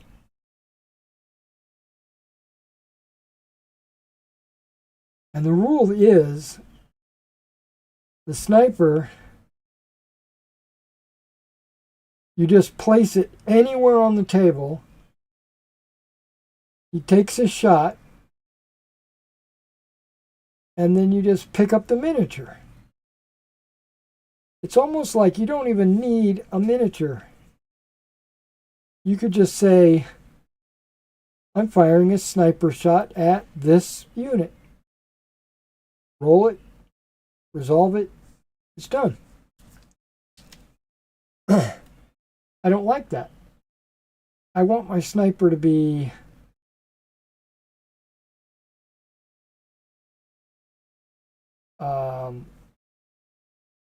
vulnerable.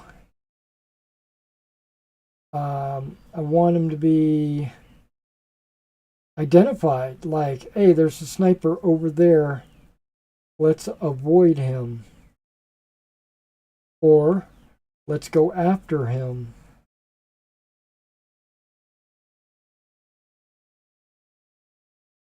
The O group rule is if he misses 3 times, you remove him from play.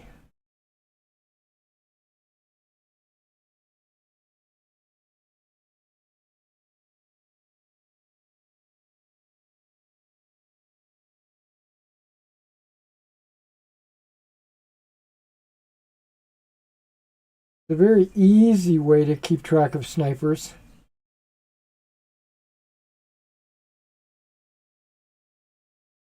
But it's not very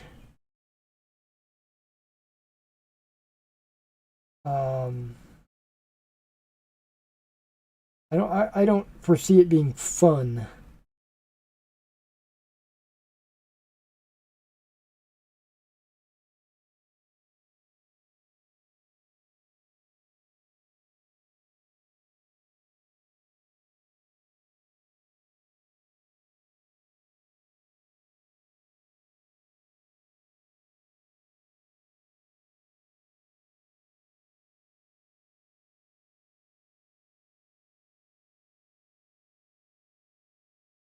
So I'm thinking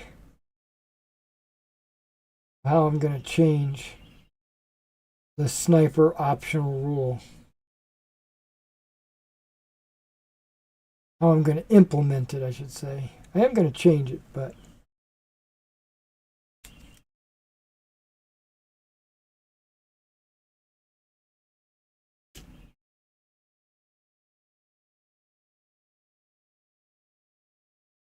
All right, standard bearer.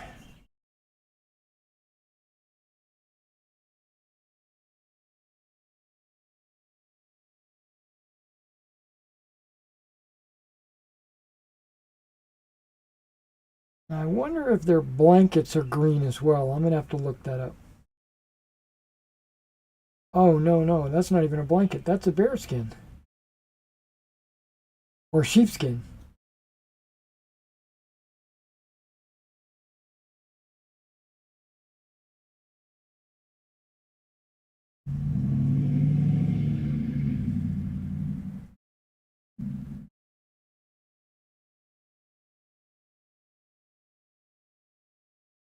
Now, just so you know, normally I only stay on here for a couple of hours.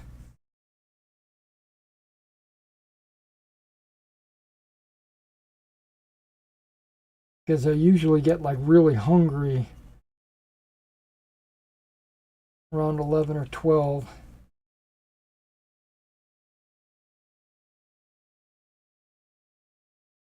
Well, let's see how much I can get done.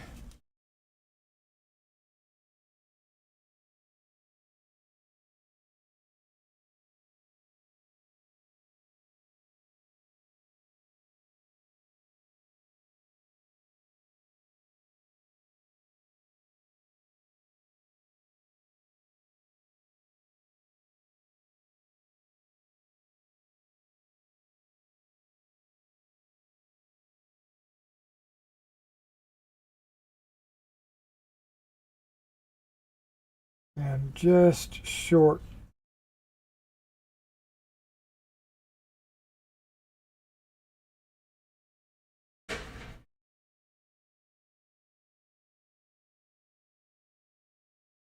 Thought about ordering a pizza.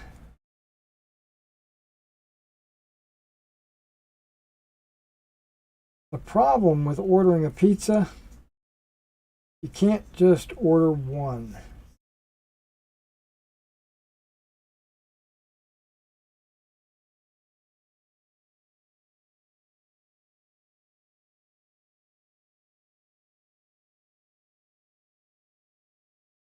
Because they have a delivery charge. Or they have a minimum order.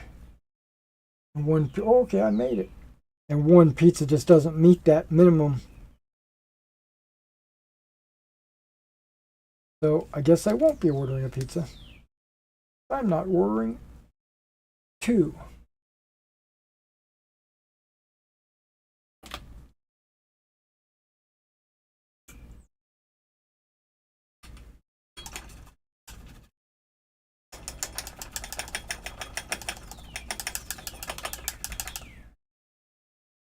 Oh, I started talking about my taxes right up front.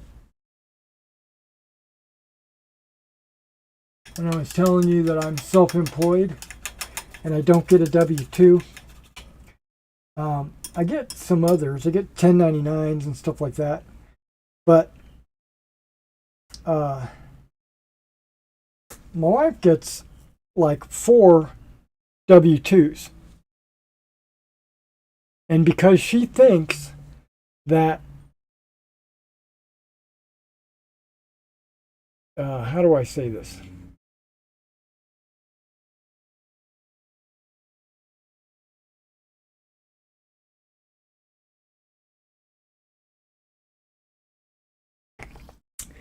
She thinks that because she gets W-2s, that she should get the entire tax return, which I would mostly agree with until I filed the taxes, which I did just a few hours ago.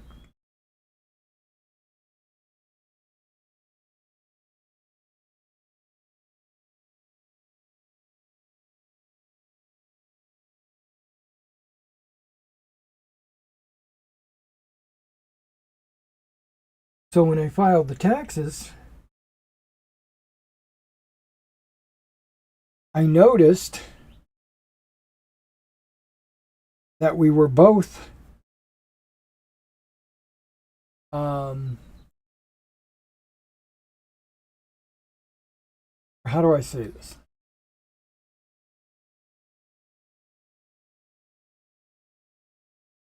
I was deducting the most, what do they call it? Tax deductions or tax, what do they call it? Taxable income, and then how much was actually put aside for the taxes. And I had put probably more than she has. So if we're getting it all back, which we're not, but if we were getting it all back, it would all be about 50-50 or close to it.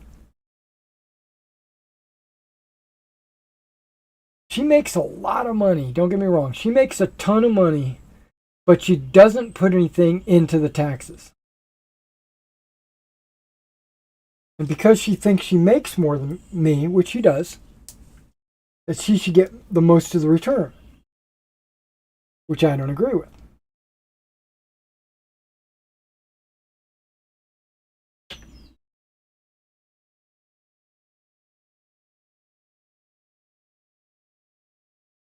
Okay, this is a pretty high pigment, it seems like. This silver gray. We're going to put a bunch of water into it, turning it into a blend.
So now that I just finished Fallout,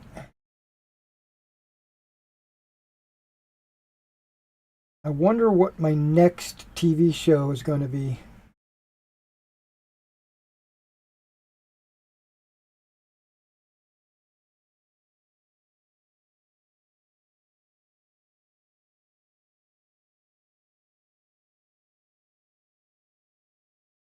Is there anything coming out that's interesting?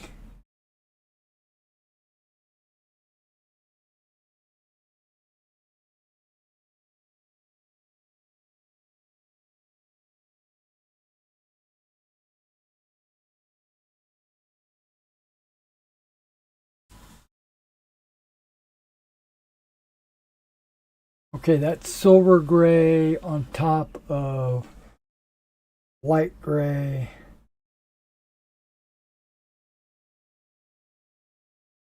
But it's not just silver gray, it's like a heavily watered down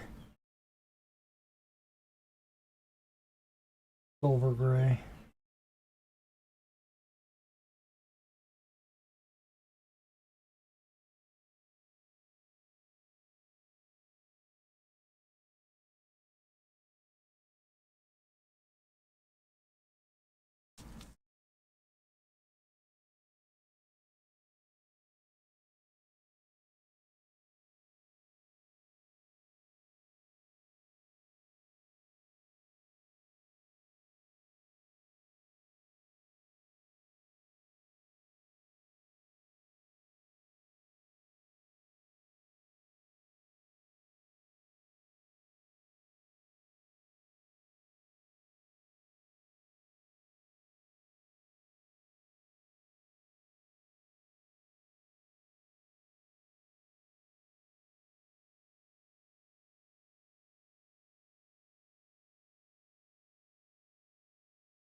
Oh, damn.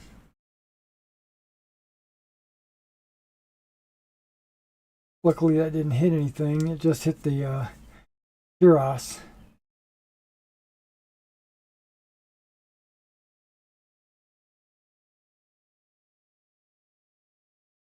So during that Plastic Crack podcast, they made a comment about a guy that apparently on his podcast or on one of his videos or whatever, that he made a comment that they didn't agree with. And that was, it takes this certain type of a person to want to play Germans.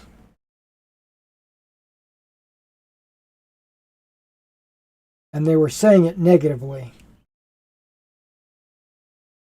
Like this guy is not a racist, but like kind of like an idiot or a racist, however you want to say it, however you want to think about it.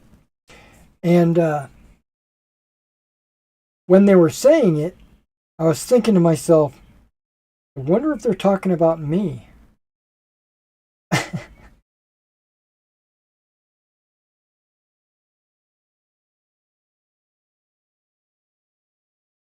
I don't exactly have that kind of a mentality. I think playing the Germans are fun for a variety of different reasons. One of them is the huge variety of vehicles they have.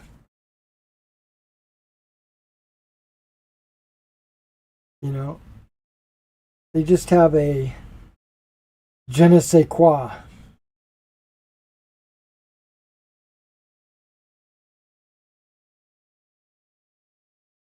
I think their uniforms look pretty cool. They have a variety of different camouflages. There's a lot of reasons why I like the Germans. But I do have a belief,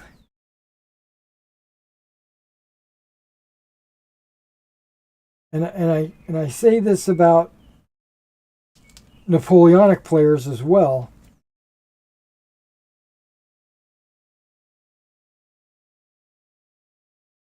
If you're playing the Germans and your entire army consists of Tiger tanks, you're that person they're talking about. Or you're the person that I would be talking about.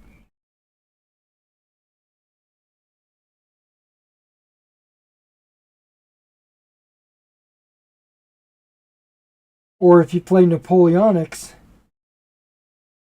and your entire force consists of the Imperial Guard, you're that kind of person.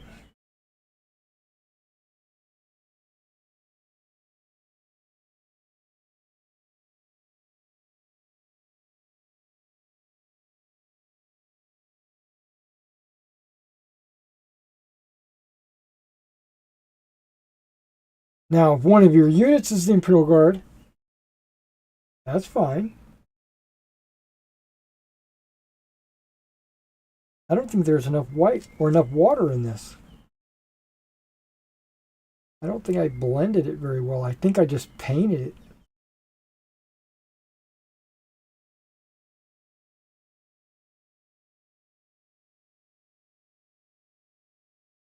Well, I guess he's thinning out. Okay. Let's add some water.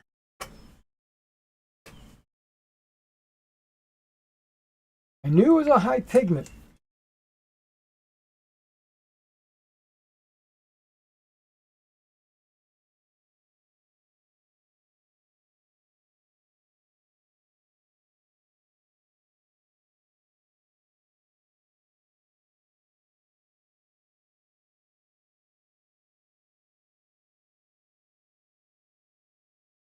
But ideologically, I don't have any problem with playing the Germans.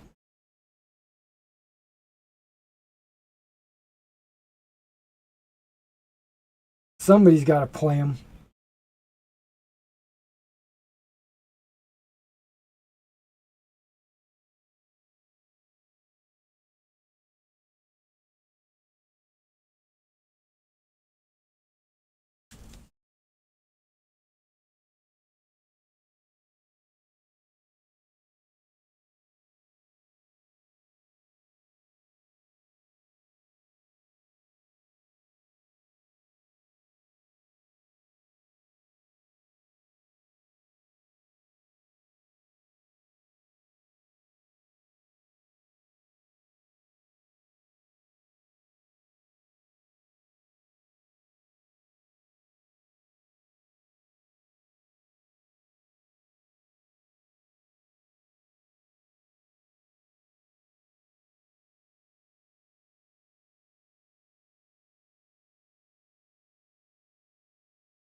I don't know if you can hear it on the camera, on the microphone, but when I move my hands, you hear a lot of this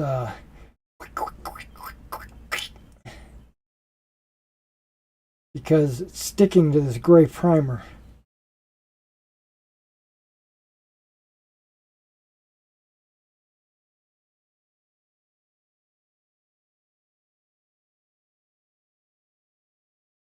Okay, that's got enough water.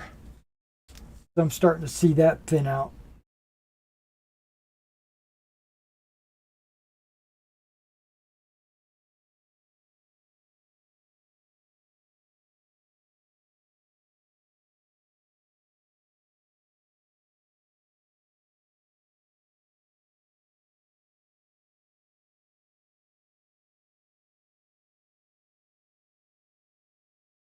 If I have enough time, I will try to log in again tomorrow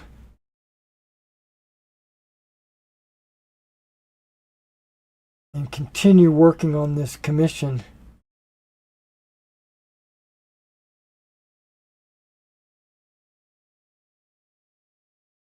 But I do want to let you know I plan to work on this commission all day. I've dedicated today to work on it.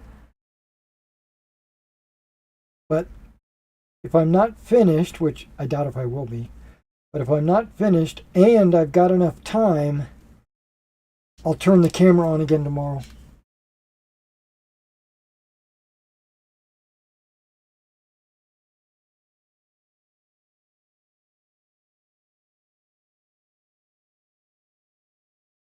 So I've got the Wargames Atlantic Skeletal Chariot and Skeletal Cav. I got that box sitting right here next to me within arm's reach. I was thinking I would do a what's in the box video, just showing off the models.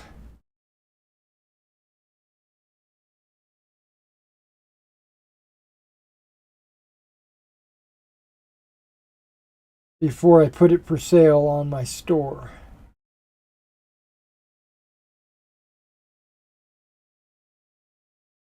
That's another thing. The miniatures that I have extra in 15 millimeter. Not the ones for sale, but my personal extras. I got them stored in a bad place. Well, it's a good place. It's just hard to get to them. And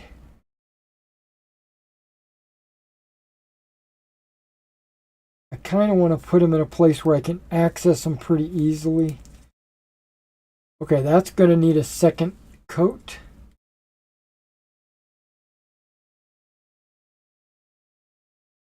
So far, they're all going to need a second coat. Let me just go ahead and do this one.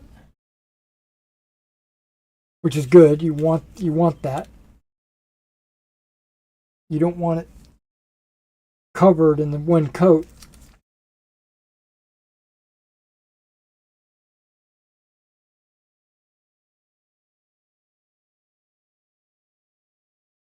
Or it wouldn't blend.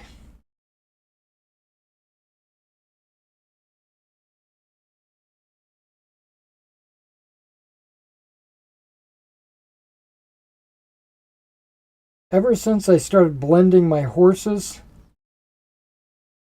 I've been very pleased with the way they come out.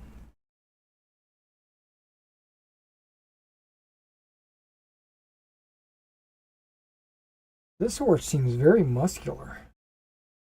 Got some muscles. He's a war horse.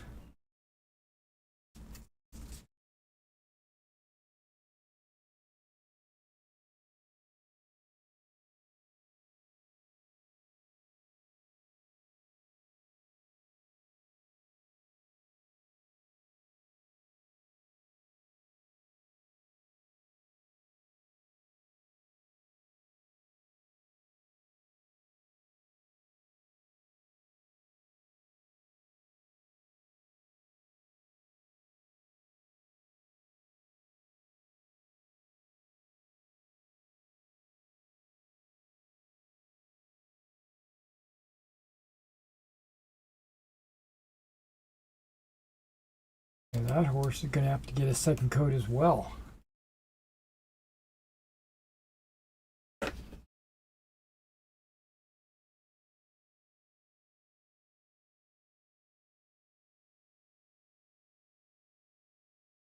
This stick is heavy because it's all metal.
So now that I've seen the entire series of Fallout, I can watch these reaction videos or these breakdowns of why it was good or why it was bad. And I already know there's some guys out there that say that it's not a good series.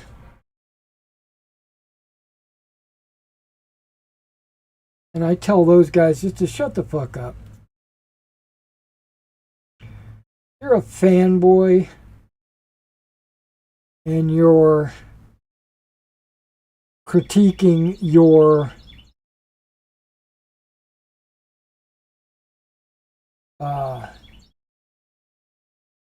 what you think it's supposed to be. But apparently Todd Howard was involved in the production of this. You would think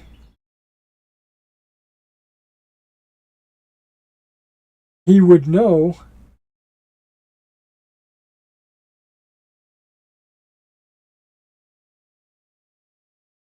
It's his IP.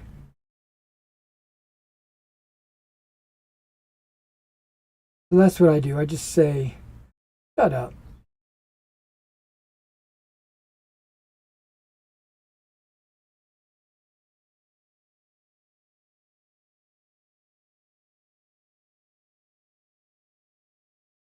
One guy said, and it's not untrue, but he said it just was a show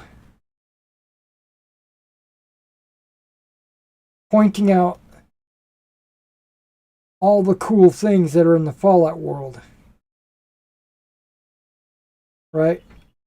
All the unique items like Nuka-Cola and bottle caps and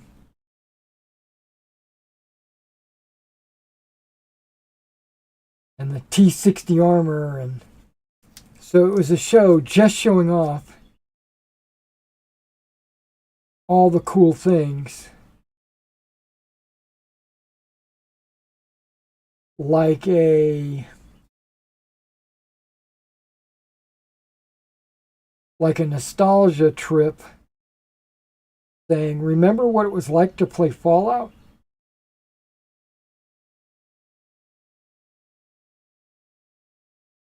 Well, guess what? I had never played Fallout,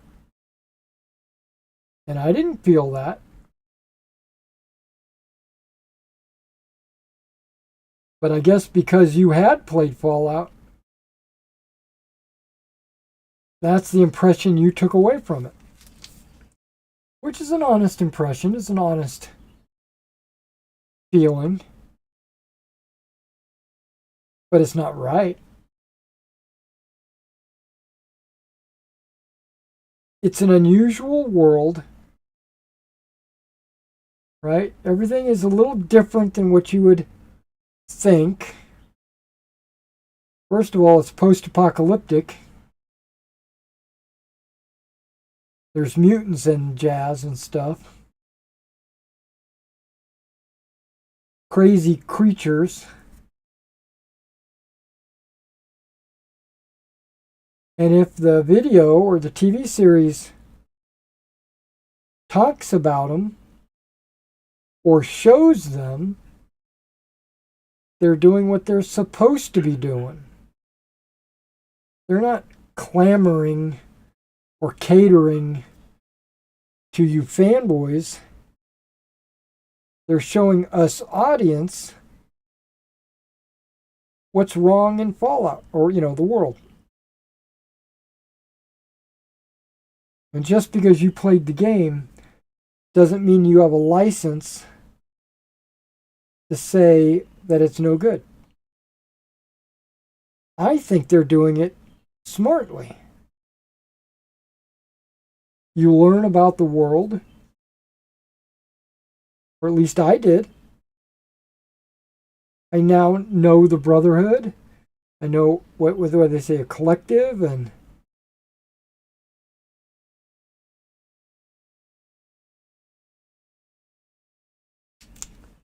okay, so that's the first coat on all the gray horses. I have to do a second one.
Oh, my butt is starting to hurt a little bit sitting on this chair for as long as I have been. Ooh, gotta move around a little bit.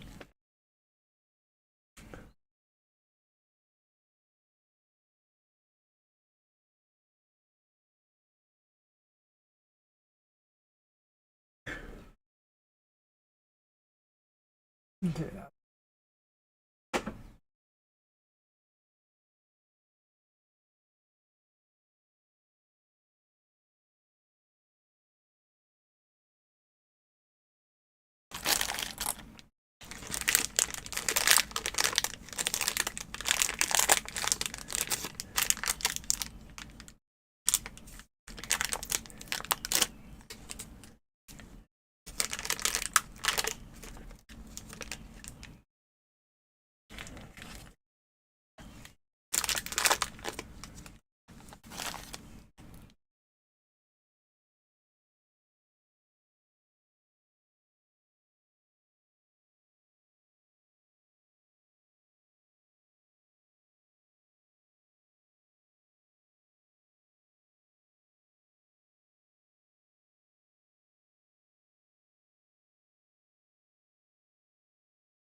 This would be like the perfect color for the Scots Greys. And again, maybe not. Maybe it needs to be a little bit more gray.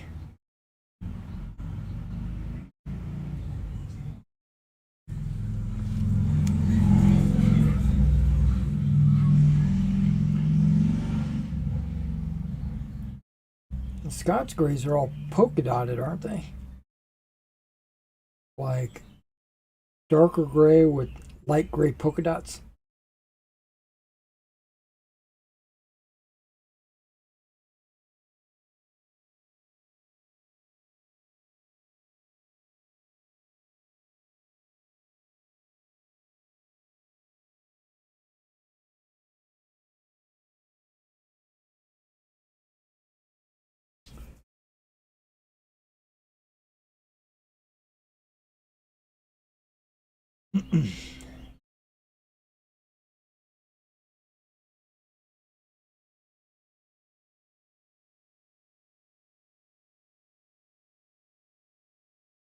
Yeah, this looks really good. Coming out exactly how I wanted it.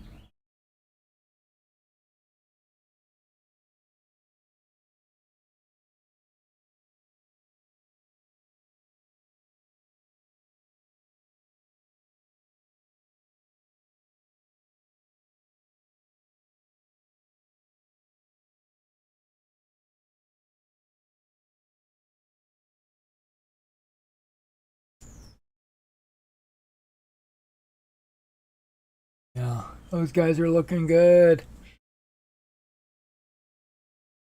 Still need to put some. Oh, those look really good too. Oh, damn, those look good. Okay, so I need to put some gray on some of these. I'm talking about dark gray, almost black.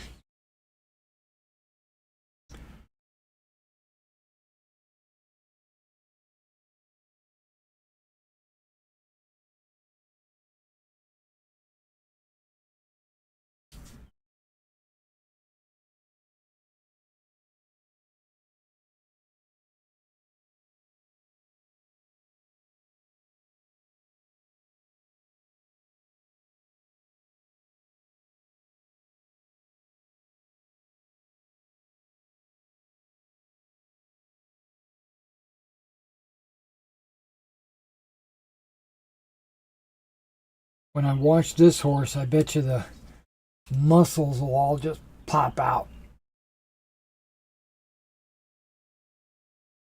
Crazy.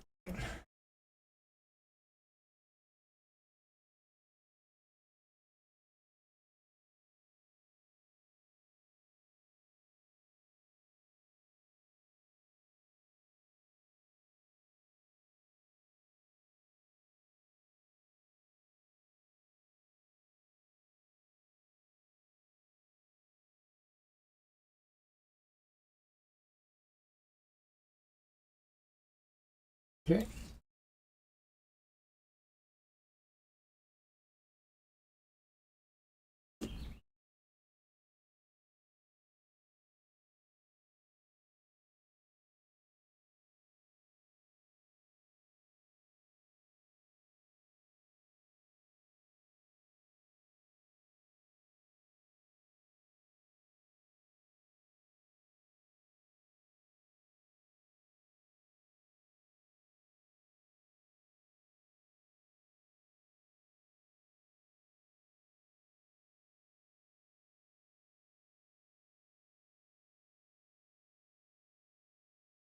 Birds are making all kinds of noise outside. A chirp, a chirp, a chirp, a chirp.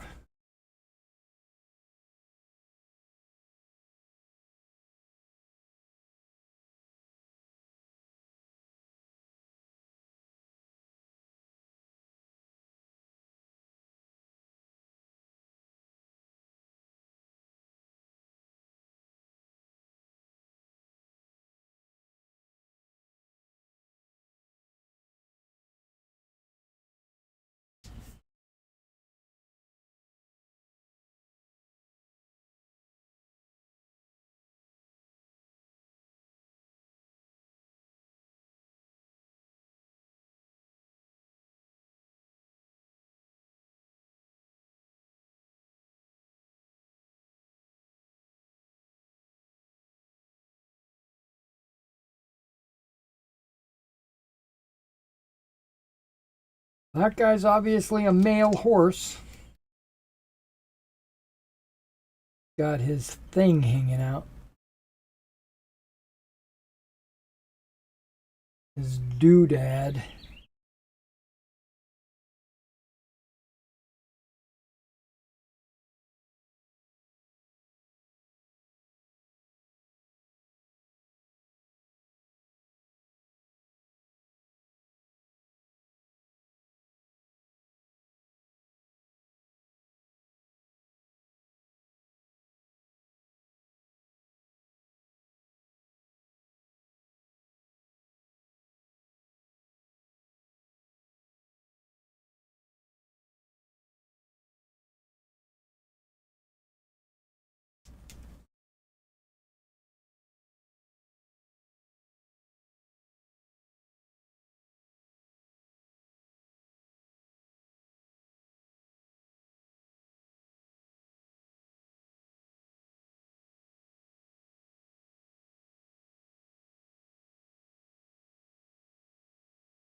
And then finally, the Lancers.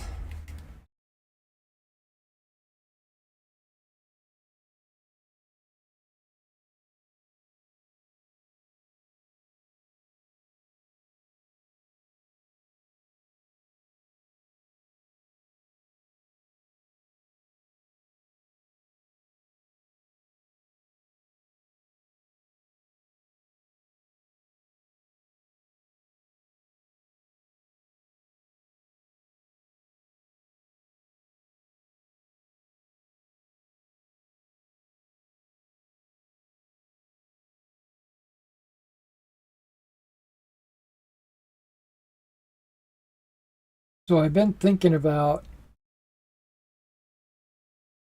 deleting my Facebook profile. I don't do anything on Facebook. I don't look at pics. I don't read a feed. I don't check out other people's pages. I do absolutely zero on Facebook.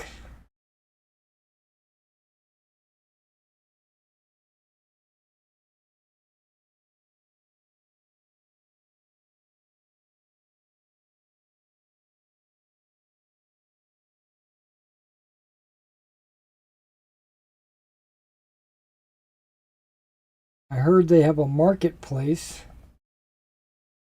I've never used. Never went shopping there, never tried to sell anything there. The only thing I get from Facebook are emails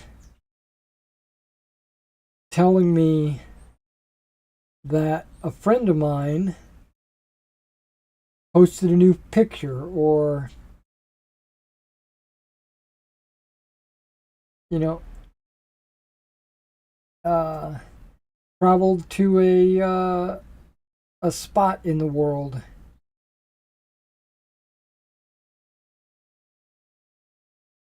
And I'm like, I don't need to know that. And I'm just getting not bombarded, but just every now and then I'll get something asking me to go log into Facebook. And I say to myself, no. Why? What benefit do I have for being on Facebook? Nothing.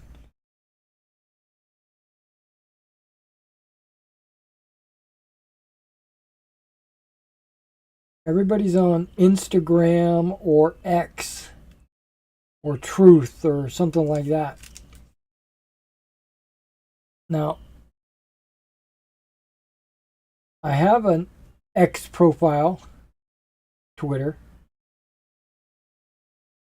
but I don't use it as much as I probably should.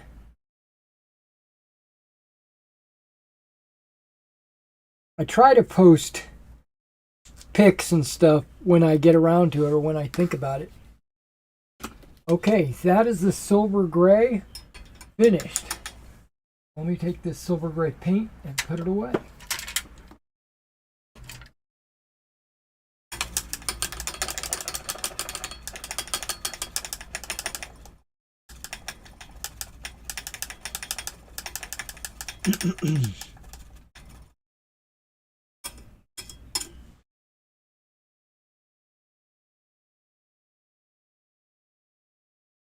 Okay, I'm going to do something crazy. I'm jumping to bronze. That's right. You heard me right. Bronze.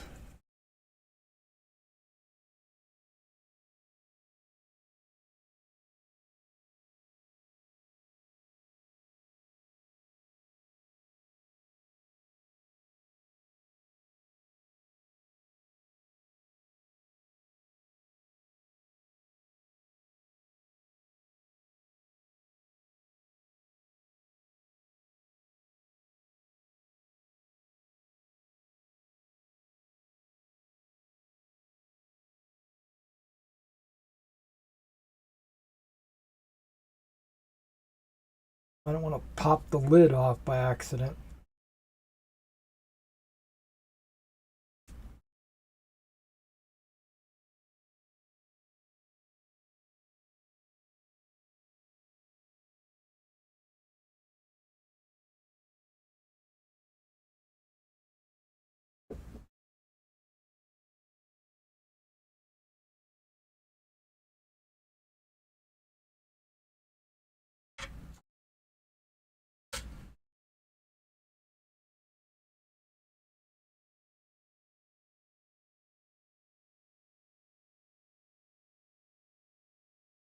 This might be one of the ones I need to put a mixing ball in.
Yeah. This barrel should have probably been painted a dark gray first.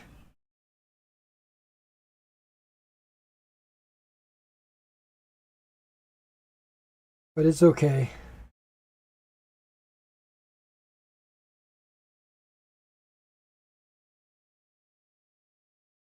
If I'm going to do dark gray and then bronze, I might as well just do bronze twice.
Yeah, it's not covering that light gray very well.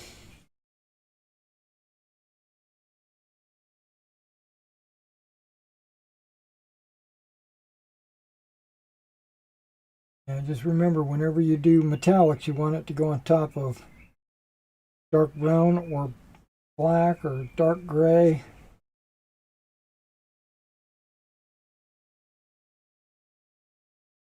Not something that's almost white.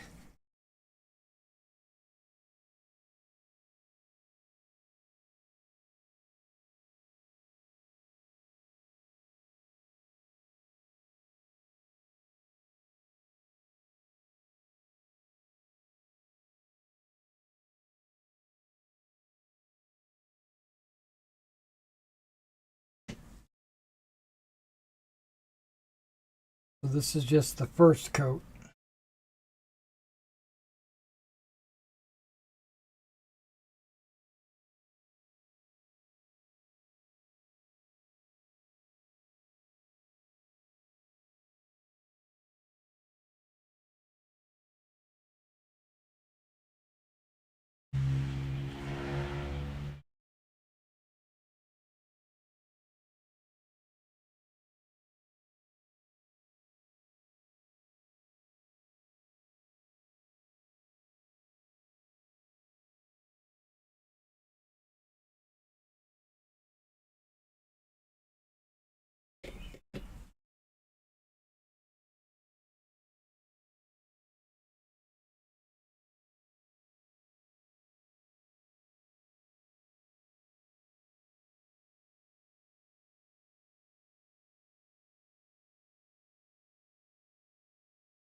Wow, that second coat really made a huge difference. Made that bronze look very smooth and rich.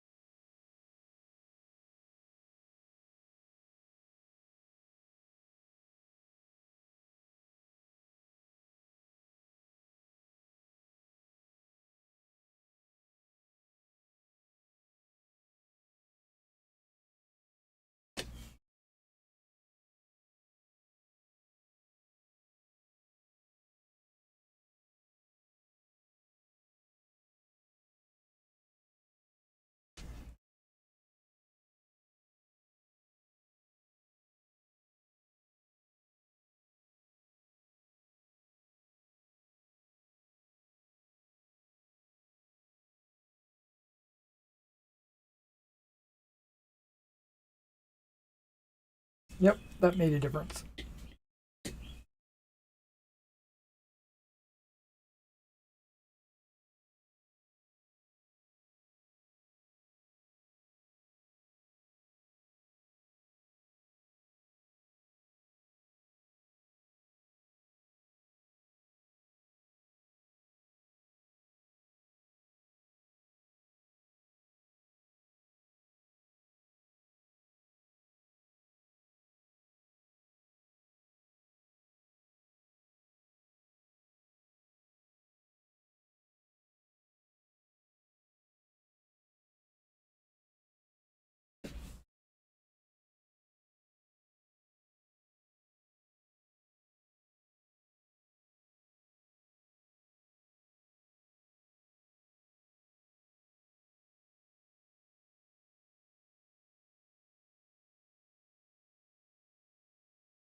Yeah, it looks good.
Hmm.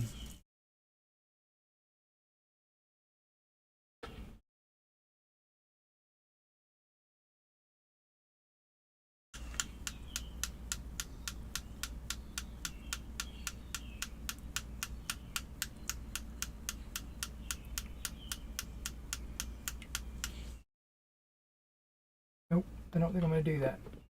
Change my mind. Okay, guys, well, that's what we're going to call it because I am starting to get really hungry. And I appreciate everybody coming out and checking out this video. Hanging out with me while I did some painting on these Napoleonics. After lunch, I'm probably going to reorganize my shelves a little bit.